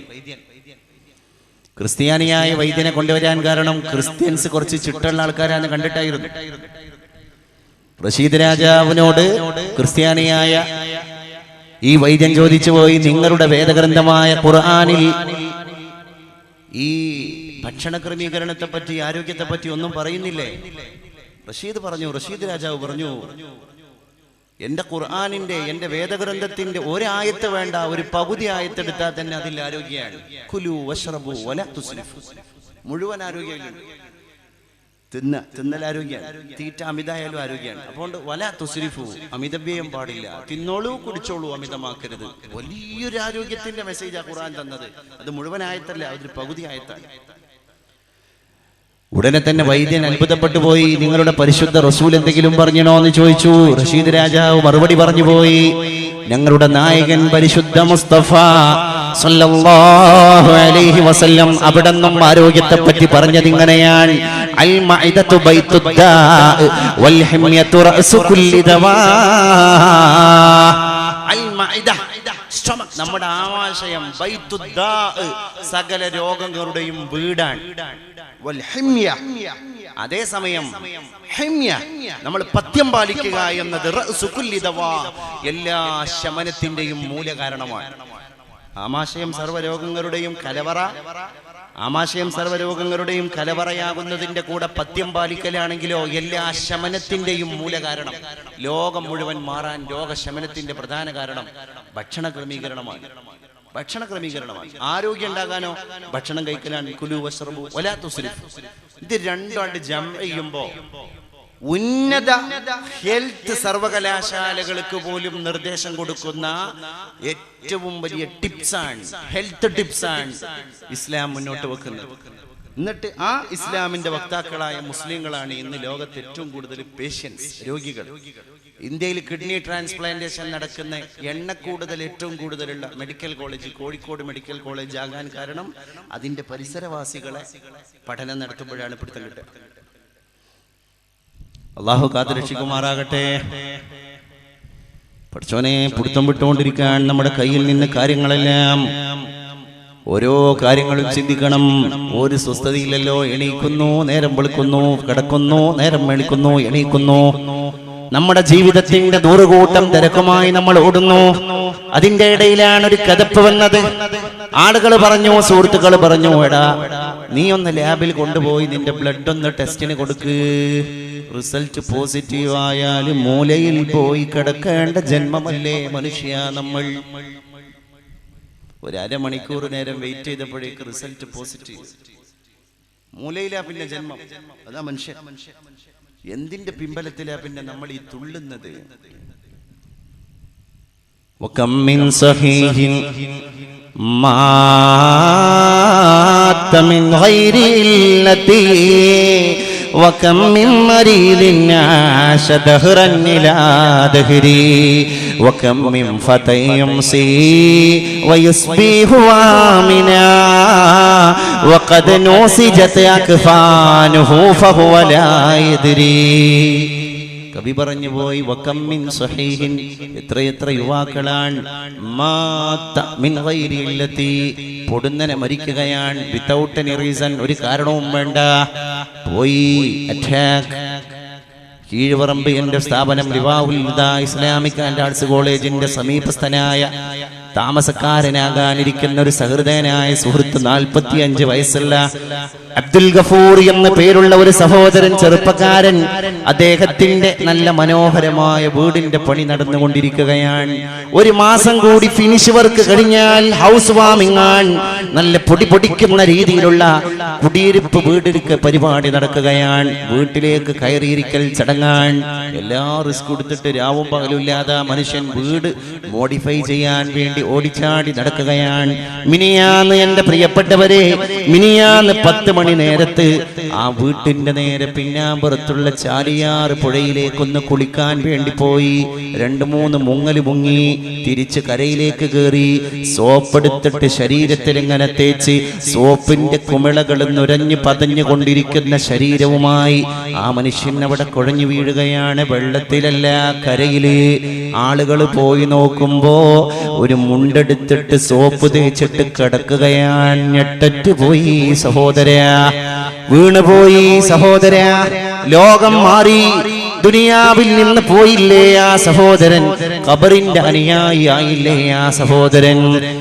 വീട് പണി നടന്നുകൊണ്ടിരിക്കുന്നതിന്റെ ഇടയിൽ ലക്ഷങ്ങൾ ചെലവഴിച്ചിട്ടൊരു മണിമന്ദിരത്തെ പണി കഴിപ്പിക്കാൻ അവസാന മിനുക്ക് പണിയിൽ നിൽക്കുമ്പോ ഗൃഹനാഥൻ അതിൽ കിടക്കാൻ ഭാഗ്യമില്ലാതെ മറ്റൊരു മണ്ണിന്റെ വീട്ടിൽ പോയി കിടന്നു. മിനിയാന്ന് വൈകുന്നേരം തുടങ്ങി പുതിയ വീടിന്റെ ഹൗസ് വാമിങ്. ആലോചിച്ച് നോക്കണം നമ്മള്. അതാണ് മാളികപ്പൊൻ തട്ടിലേറി മതിമതിച്ചു സുഖിച്ച് വാഴും മനുഷ്യനിന്റെ മനസ്സിലൊരു ചിന്ത വേണം. മലക്കുൽ മൗതസിറായിലെത്തും ഓർമ്മ വേണം. നേടുവാനാണ് മണ്ണിലോട്ടം, ഒന്നും നേടുകില്ല ഒടുവിൽ മണ്ണിൽ മാത്രം. നേടുവാനാണ് മണ്ണിലോട്ടം, ഒന്നും നേടുകില്ല ഒടുവിൽ മണ്ണിൽ മാത്രം. വാരിക്കൂട്ടി വെച്ചിടേണ്ട വലിയ വലിയ മോഹം വേണ്ട. ഖലാക്കിന്റെ മുമ്പിൽ നമ്മൾ പുൽക്കൊടി. ഖബർ കൊള്ളയാണെന്നോർക്ക് കാലടി. വന്നിടും മുൻകർനക്കീറെ മുന്നിൽ, ആരുമില്ല കൂരിരുൾ ഖബറിൽ. വന്നിടും മുൻകർനക്കീറെ മുന്നിൽ, ആരുമില്ല കൂരിരുൾ ഖബറിൽ. നഫ്സിനെപ്പോൾ കാവലാര് തമസിൽ അല്ലാ മാത്രമാണ്. സ്ഥാനമാനങ്ങൾക്ക് വില ഇല്ലടോ, സാലിഹായൊരമര് മാത്രമാണെടോ. എത്ര മനോഹരമാണ്, എത്ര ഹൃദ്യമാണ് ഈ വരികൾ. ഒന്നുമില്ല, ഈ കണ്ണങ്ങട്ട് ചിമ്മിക്കഴിഞ്ഞാൽ പിന്നെ നഫ്സി അല്ലാഹുവേ ഞാൻ ചെയ്ത അമൽ ഇങ്ങോട്ട് കൊണ്ടുറപ്പേ. ഞാൻ ചോര നീരാക്കി അധ്വാനിച്ച എസ്റ്റേറ്റ് വേണ്ട, എന്റെ പറമ്പ് വേണ്ട, എന്റെ ഏറ്റവും വലിയ സൂപ്പർ സ്പെഷ്യാലിറ്റി സംവിധാനങ്ങൾ വേണ്ട, എന്റെ ലക്ഷറി കാറ് വേണ്ട. അല്ലാഹുവേ എന്റെ അമലിങ്ങുതാ, എന്റെ അമലിങ്ങുതാ. എവിടെ മോനെ അമൽ, എവിടെ മോനെ അമൽ? ചോദ്യം വരികയാണ്. അതുകൊണ്ട് വകമ്മിൻ ഫതൻ, എത്രയെത്ര യുവാക്കളാണ് യുംസി, അവൻ ഇന്ന് രാത്രി പോയി കിടക്കുന്നു, യുസ്ബിഹു, നാളെ നേരം വെളുത്താൽ പുതപ്പ് മാറ്റിയിട്ട് എണീറ്റ് വരികയാണ്. അവന് തോന്നി എല്ലാ ദിവസവും ഇങ്ങനെ കിടക്കും, എല്ലാ ദിവസവും ഇങ്ങനെ എണീക്കും. ഒരു ദിവസം ആ കടുത്തം മാത്രമാകും, എണീക്കലുണ്ടാകൂല എന്നവൻ മനസ്സിലാക്കുന്നില്ല. വഖദ് നുസിജത് അക്ഫാനുഹു, ഈ ഓട്ടത്തിന്റെ ഇടയിൽ എൻ്റെ യുവാവെ നമ്മൾ മനസ്സ് മനസ്സിലാക്കേണ്ട മറന്നുപോയൊരു സത്യമുണ്ട്. നമ്മൾ ഈ ഓടിക്കൊണ്ടിരിക്കുമ്പോഴും വഖദ് നുസിജത് അക്ഫാനുഹു, നമ്മുടെ കഫൻ പുട എത്തിപ്പോയി. നമ്മുടെ പരിസരത്തിലുള്ള ഏതോ ടെക്സ്റ്റൈൽസിന്റെ ഷോറൂമിൽ റോളായി മടക്കായി വെള്ളശീല എത്തിക്കഴിഞ്ഞു. ഫഹുവലായതിരി, ആ വർത്താനം തന്നെ അവൻ അറിഞ്ഞില്ല. അപ്പുറത്ത് കാണുന്നത് ഹജ്ജിന് പോകുമ്പോ സംസം വെള്ളത്തിൽ പുതിയ കഫംപുട മുക്കിയെടുത്തിട്ട് ഉണക്കിയിട്ട് ഇനി അത് വെള്ളം തട്ടാൻ പാടില്ല, എനിക്ക് അവസാന യാത്ര പോകുമ്പോൾ കൊണ്ടുപോകാനുള്ള ഡ്രസ്സാണ് എന്ന് പറയുന്ന ഹജ്ജുമ്മയാണ്. പുറത്ത് കാണുന്നത് സിനിമ ടാക്കീസിന്റെ മുമ്പിൽ പുതിയ സിനിമക്ക് വേണ്ടി ബ്ലാക്ക് ടിക്കറ്റ് ഒപ്പിച്ചിട്ട് കരിഞ്ചന്തക്ക് ടിക്കറ്റ് ഒപ്പിച്ചിട്ട് കാവലിൽ നിന്നിട്ട് വെയിൽ കൊണ്ടിട്ടും ക്ഷമാശീലനാകുന്ന യുവാവിനെയാണ്. എന്തൊരു കോൺട്രഡിക്ഷനാണ്. നമ്മൾ ചിന്തിക്കണം. ബോധത്തിന്റെ കുറവുകൊണ്ട് മാത്രമാണ് ബോധം കൊടുക്കലുകൾ ഉണ്ടാകുമ്പോൾ മാറ്റങ്ങൾ ഉണ്ടായിട്ടുണ്ട്. വാട്സപ്പിലൂടെ വയലിന്റെ ക്ലിപ്പ് കേട്ടിട്ട് സകാത്തിന്റെ അളവ് ഒരു വർഷത്തെ കാൽക്കുലേഷൻ മൊത്തം മുതൽ കാൽക്കുലേറ്റ് ചെയ്തിട്ട് അതിന്റെ 2.5% എത്രയെന്ന് നോക്കിയിട്ട് അർഹിക്കുന്ന കരങ്ങളിലേക്ക് എത്തിച്ചു കൊടുത്ത യുവാക്കൾ ഈ 2016 റമദാനിന് കണ്ടിട്ടുണ്ട്. എന്താ മാറ്റമാണ്? അല്ലാഹുവേ, നീ ഏതൊക്കെ കൽബുകളിലേക്കാണോ മാറ്റങ്ങളെ ഇട്ടുകൊടുക്കണം എന്ന് തീരുമാനിച്ചത്, ആ കൽബിന്റെ ഉടമകൾ നന്നാകും തീർച്ചയായും. ആ പ്രതീക്ഷയിലാണ് ഈ പരിപാടികളൊക്കെ നമ്മൾ സംഘടിപ്പിക്കുന്നത്. ഇതാരെയും ബോധ്യപ്പെടുത്താനല്ല, ഞങ്ങൾ ഇങ്ങനെ ഒരു പരിപാടി നടത്തി എന്ന് പറയാനല്ല. ഇത് ഒരാൾ മാറിയാൽ അതാണ് ഭൂഷണം എന്ന് വിളംബരം ചെയ്യാനുള്ള പരിപാടിയാണ്.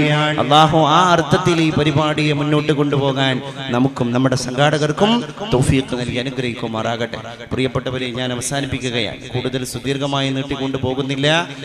ദുആ ചെയ്യേണ്ടതുണ്ട്, ദുആയിലേക്ക് നമുക്ക് കടക്കേണ്ടതുണ്ട്. നാളെ നേരത്തെ തുടങ്ങും. പ്രിയപ്പെട്ട സിംസാറുൽ ഹഖ് ഹുദവി ഉസ്താദ് അവർകൾ നേരത്തെ തന്നെ എത്തിച്ചേരുന്നതാണ്. എല്ലാ ആളുകളും അദ്ദേഹത്തിന്റെ പ്രഭാഷണം എന്ന് പറയുന്നത് ശബ്ദഘോഷങ്ങളല്ല, ബഹളങ്ങളല്ല, വളരെ സൈലന്റായി, വളരെ കാം ആൻഡ് ക്വയറ്റായി, കോൺസെൻട്രേഷനോടുകൂടെ, നല്ല ഏകാഗ്രതയോടുകൂടെ ശ്രദ്ധിച്ച് കേൾക്കേണ്ട പഠനാർഹമായ ഒരു പ്രഭാഷണമാണ്. അപ്പൊ എല്ലാവരും നേരത്തെ എത്തുക. കേരളത്തിലെ ഗ്രാമങ്ങളൊക്കെ നോമ്പ് നോറ്റ് കാത്തിരിക്കുകയാണ് ആ യുവാവിനെ കിട്ടാൻ വേണ്ടിയിട്ട്. 2018 വരെ ബുക്ക് ചെയ്ത് പോയിപ്പോ നമ്മൾ ചിന്തിക്കേണ്ടതുണ്ട്. അതിൻ്റെ ഇടയിലാണ് നമുക്ക് അദ്ദേഹത്തെ വീണ് കിട്ടിയിരിക്കുന്നത്. അള്ളാഹു ആഫിയത്തുള്ള ദീർഘായുസ് നൽകി അനുഗ്രഹിക്കുമാറാകട്ടെ. ഇത്തരം പണ്ഡിതന്മാരിലൂടെ അള്ളാഹു നമ്മുടെ ഇസ്സത്തിനെ ഉയർത്തുമാറാകട്ടെ. സമസ്തയുടെ ആലിമീങ്ങൾക്ക് അള്ളാഹു ഇസ്സത്തിനെയും ദീർഘായുസിനെയും ആഫിയത്തിനെയും പ്രദാനം ചെയ്യുമാറാകട്ടെ. നമ്മളോട് വിട പറഞ്ഞു പോയ സൈനുൽ ഉലമ ചെറുശ്ശേരി ഉസ്താദ്, ബഹുമാന്യനായ നമ്മുടെ നായകൻ കോയക്കുട്ടി ഉസ്താദ്, ബഹുമാനപ്പെട്ട ഉമർ അലി ശിഹാബ് തങ്ങളെ പോലെയുള്ള സാത്വികരായ പണ്ഡിതർ, മാനു ഉസ്താദിനെ പോലെയുള്ള പണ്ഡിതർ, അള്ളാഹുവേ, നീ അവരുടെയൊക്കെ ഉഖ്റവിയും ബർസഖിയുമായ ദർജ ഉയർത്തണേ റബ്ബേ. പഠിച്ചോനെ, ആ മഹാരഥന്മാരോട് കൂടെ സ്വർഗത്തിൽ പാവങ്ങളായി ഞങ്ങൾക്കൊരു സീറ്റ് നൽകണേ റബ്ബേ. അല്ലാഹുവേ, SKSSFന്റെ ഈ കുട്ടികൾ, ഞങ്ങളുടെ ചെറുപ്പക്കാര്, കൺമണികളായി ഞങ്ങളുടെ ചെറുപ്പക്കാര് ഓടിച്ചാടി നടക്കുന്നത് ഒരു റിഡക്ഷൻ, ഒരു കമ്മീഷൻ, ഒരു ശമ്പളം പ്രതീക്ഷിച്ചിട്ടല്ല, വോളണ്ടിയറി, പ്രതിഫലം കാക്ഷിക്കാത്ത പ്രവർത്തനത്തിനാണ് ഇംഗ്ലീഷിൽ വോളണ്ടിയറി വർക്ക് എന്ന് പറയുന്നത്. ആ വർക്ക് ചെയ്യുന്ന ആളാണ് വോളണ്ടിയർ. അതുകൊണ്ട് അല്ലാഹുവേ, അവർ കാക്ഷിക്കുന്ന പ്രതിഫലം ഞങ്ങളുടെ സമസ്തയുടെ ആലിമീങ്ങളുടെ കൂടെ സ്വർഗം കിട്ടാനാണ്, വേറൊന്നുമല്ല. അല്ലാഹുവേ, അത്തരം ഒരു ലക്ഷ്യത്തെ നീ സാക്ഷാത്കരിച്ച് തരണേ അല്ലാ, പൂർത്തീകരിച്ച് തരണേ അല്ലാ. നമുക്ക് ദുആയിലേക്ക് കടക്കണം. ഒരുപാട് ആളുകൾ നമ്മളോട് ദുആ കൊണ്ട് വസിയത്ത് ചെയ്തവരുണ്ട്. ക്യാൻസർ രോഗം കൊണ്ട് ബുദ്ധിമുട്ടുന്ന ആളുകളുണ്ട്, കിഡ്നി രോഗം കൊണ്ട് പ്രയാസപ്പെടുന്ന ആളുകളുണ്ട്, പിന്നെ കൊളസ്ട്രോൾ, ഷുഗർ, പ്രഷർ എന്ന് പറയുന്ന നോർമൽ ആണെങ്കിലും ആക്ച്വലി സീരിയസ് ആയ ഇത്തരം കേസുകളുമായിട്ട് മല്ലിടുന്ന ആളുകളുണ്ട്. കുടുംബ പ്രശ്നങ്ങൾ, നീറിക്കൊണ്ടിരിക്കുന്ന ഒരുപാട് ദുഃഖങ്ങൾ, കടം, സന്താനമില്ലായ്മ, കല്യാണം ശരിയാവാത്ത പ്രശ്നങ്ങൾ, കണ്ണീറ്, നാഫലം, സിഹർ, ഇങ്ങനെ ഒരുപാട് പ്രശ്നകലുഷിതമായ അന്തരീക്ഷത്തിൽ നിന്നൊക്കെ നമുക്ക് രക്ഷ തരുന്ന വാക്സിനേഷനും പ്രിവെൻഷനും ദുആഅണ്. ഉസ്മാൻ ഇബ്നു അഫ്ഫാൻ റളിയല്ലാഹു അൻഹു പറഞ്ഞു, എല്ലാ ദിവസവും ബിസ്മില്ലാഹില്ലദീ ലാ യദുറു മഅ ഇസ്മിഹി ഷൈഉൻ ഫിൽ അർളി വലാ ഫിസ് സമാഇ വഹുവ സമീഉൽ അലീം എന്ന് പകലിൽ 3 പ്രാവശ്യവും രാത്രി 3 പ്രാവശ്യവും ചെയ്തു കഴിഞ്ഞാൽ, ചൊല്ലിക്കഴിഞ്ഞാൽ ലം യുസിബ്ഹു അവന് ഒരു ബലാവും അവനെ തൊട്ട് തീണ്ടുകയില്ല. നമ്മുടെ പ്രിവെൻഷൻ, നമ്മുടെ സെക്യൂരിറ്റി ദിക്റാകണം. എൻ്റെ പ്രിയപ്പെട്ടവർ, ഇന്നത്തെ സദസ്സിൽ നമ്മൾ ജീവിതത്തിൽ പകർത്താൻ വേണ്ടി നേടിയെടുത്ത, എൻ്റെ ഉമ്മമാരോട് പ്രത്യേകിച്ച് പറയാൻ നേടിയെടുത്ത ഏറ്റവും വലിയ ഒരു മെസ്സേജ് ഇതാകണം. പകല് നേരം വെളുത്തു കഴിഞ്ഞാൽ എനി ടൈം ഓർമ്മയാകുന്ന സമയം 3 വട്ടം ബിസ്മില്ലാഹില്ലദീ ലാ യദുറു മഅ ഇസ്മിഹി ശൈഉൻ ഫിൽ അർളി വലാ ഫിസ് സമാഇ വഹുവസ് സമീഉൽ അലീം. രാത്രിയിലേക്ക് കടന്നു പോയാലും 3 വട്ടം ബിസ്മില്ലാഹില്ലദീ ലാ യദുറു മഅ ഇസ്മിഹി ശൈഉൻ ഫിൽ അർളി വലാ ഫിസ് സമാഇ വഹുവസ് സമീഉൽ അലീം. ഈ തൊണ്ടക്കുഴിയിൽ നിന്ന് റൂഹ് പിടയുന്നത് വരെ അതൊരു ശീലമാകട്ടെ. അള്ളാഹു അതുകൊണ്ട് നമ്മളെ രക്ഷപ്പെടുത്തട്ടെ. സ്വലാത്ത് നിങ്ങൾ പതിവാക്കണം എൻ്റെ പ്രിയപ്പെട്ടവരെ. മുസ്തഫായ നബിയുടെ പേര്, അള്ളാഹിന്റെ റസൂലിന്റെ പേര് കേട്ടാൽ തന്നെ സ്വലാത്ത് ചെല്ലണം. അത് ഓട്ടോമാറ്റിക്കലി വരുന്നു. എവിടെ കേട്ടാലും, ആര് പറയുന്നത് കേട്ടാലും, അത് എന്തിനാകണമെന്നില്ല, അങ്ങനെ ചെല്ലുക. സ്വലാത്ത് നമ്മുടെ ശീലമാക്കി കഴിഞ്ഞാൽ ദുനിയാവിൽ തന്നെ അള്ളാഹു അഭിവൃദ്ധി തരും, മനസ്സിന് സൗഖ്യം തരും. ഇദൻ തുക്ഫാ ഹമ്മുക. ഉബയ്യ് ഇബ്നു കഅബ് റളിയല്ലാഹു അൻഹു വന്നാണ്ട് ഞാൻ അങ്ങനെ ചെല്ലട്ടെ. എത്ര ചെല്ലണം അല്ലേ? കമാ ജഅലു ലക സ്വലാത്തി അലൈക യാ റസൂലല്ലാഹ്. അപ്പൊ പറഞ്ഞു മാ ശിഅത ഫഇൻ സിത്ത ഫഹുവ ഖൈറുൽ ലക. ഉദ്ദേശിച്ച അത്ര ചൊല്ലിക്കോ, ഒന്നും കൂടി കൂട്ടി ചൊല്ലിയാൽ അത് നിനക്ക് ഖൈറാണ്. അപ്പൊ പറഞ്ഞു അജ്അലു ലക സ്വലാത്തി കുല്ലഹ. എൻ്റെ ഒഴിവ് സമയം മുഴുവൻ അങ്ങേക്ക് സ്വലാത്തെല്ലാം തീരുമാനിച്ചു. അപ്പൊ നബി തങ്ങൾ കൊടുത്ത ഓഫർ എന്താണ്? സല്ലല്ലാഹു അലൈഹി വസല്ലം. ഇദൻ അങ്ങനെയാണെങ്കിൽ ഉബയ്യേ തുക്ഫാ ഹമ്മുക, നിന്റെ എല്ലാ ടെൻഷനും പമ്പ കടക്കും. അത് ദുനിയാവിലെ പ്രശ്നമാണല്ലോ ഈ ടെൻഷൻ. ഇന്നിപ്പോ സമ്പത്തുണ്ട്, എല്ലാ സാധനമുണ്ട്, സ്വസ്ഥത. ഇതൊക്കെ നേടിയിട്ട് ഒന്ന് കോൺഫിഡന്റ് ആയിട്ട് ഈസി കസാലയിൽ ഇരിക്കാൻ കഴിയണല്ലോ. എന്താന്നറിയില്ല, ഇന്നലെയോളം എന്തെന്നറിഞ്ഞില്ല, ഇനി നാളെയും എന്തെന്നറിയില്ല, ഒരു സ്വസ്ഥതയില്ല. ആ സ്വസ്ഥത തിരിച്ചു കിട്ടാൻ സ്വലാത്താണ് സിദ്ധൌഷധം. രണ്ടാമത്തെ പ്രതിവിധി നിമിത്തങ്ങൾ പറഞ്ഞത്, രണ്ടാമത്തെ ബെനിഫിറ്റ് പറഞ്ഞത് എല്ലാ ദോഷങ്ങളും സ്വലാത്തിലൂടെ മായ്ക്കപ്പെടുന്ന. അസ്തഗ്ഫിറുല്ലാഹ് എന്ന് വേറെ പറയാതെ തന്നെ സ്വലാത്ത് കൊണ്ട് നിന്റെ ദോഷം പൊറുക്കപ്പെടും. വല്ലാത്ത ഓഫറാണ്. ജീവിതത്തിൽ കണക്ക് വെക്കണ്ട, ചില ദിക്റുകളൊക്കെ കണക്ക് വെക്കണം. സ്വലാത്തിന് നിങ്ങൾ തഅയ്യുന് വെക്കണ്ട, മുഅയ്യനാക്കണ്ട. അൺലിമിറ്റഡ്, കൗണ്ടർ ഇല്ലാതെ തന്നെ അൺലിമിറ്റഡ്. ഈ ഓല കറക്കുമ്പോഴും സ്വലാത്ത്, ഭക്ഷണം വെക്കുമ്പോഴും സ്വലാത്ത്, ശുദ്ധിയിലും സ്വലാത്ത്, അശുദ്ധിയിലും സ്വലാത്ത്, ശ്രദ്ധയിലും സ്വലാത്ത്, അശ്രദ്ധയിലും സ്വലാത്ത്. ഇങ്ങനെ മറ്റു ദിക്റൊന്നും പറ്റൂല. സുബ്ഹാനല്ലദീ സഖറ ലനാ ഹാദാ വമാ കുന്നാ ലഹു മുഖ്രിനീൻ ഒരാൾ ജനാബത്തുകാരനായിട്ട് ചെല്ലുകയാണെങ്കിൽ, അല്ലാഹുവേ ഇത് ദിക്റാണ് എന്നുള്ളതിലേക്ക് ചെല്ലുകയാണെങ്കിൽ നമുക്ക് ചെല്ലാൻ അനുവദനീയമാണ്. അല്ലാതെ ഇത് ഖുർആനിൽ ഒരു ആയത്താണ് എന്ന ഹൈഫിയത്തിൽ ചെല്ലുകയാണെങ്കിൽ ജനാബത്തുകാരന് ഖുർആന് പറ്റൂല, ഹൈദുകാരിക്ക് ഖുർആന് പറ്റൂല, വലിയ അശുദ്ധിയുള്ള ആണിനും പെണ്ണിനും ഖുർആന് പാരായണം ചെയ്യാൻ പറ്റൂല. അത് ദിക്റാണ് എന്ന രീതിയിൽ മാത്രമേ കൈകാര്യം ചെയ്യാവൂ, ദിക്റായി വന്ന ആയത്തുകൾ. അപ്പൊ അത്രയും റെസ്ട്രിക്ഷൻ ഇസ്ലാം മറ്റ് ആയത്തുകൾക്ക്, ദിക്റുകൾക്ക് കൊടുക്കുമ്പോ സലാത്ത് അങ്ങനെയല്ല. എനി ടൈം നിങ്ങൾക്ക് സലാത്ത് എല്ലാം, എത്രയും നിങ്ങൾക്ക് സലാത്ത് എല്ലാം. അള്ളാഹു തൗഫീഖ് നൽകി അനുഗ്രഹിക്കുമാറാകട്ടെ. നിങ്ങളൊക്കെ ആത്മാർത്ഥമായിട്ട് ആമീൻ പറയാം. നിങ്ങളെ കൂട്ടത്തിൽ ദുഹാ പതിവാക്കുന്ന ആൾക്കാർ, തഹജ്ജുദ് മുടക്കാത്ത ആൾക്കാർ, ഇങ്ങനെ കുറെ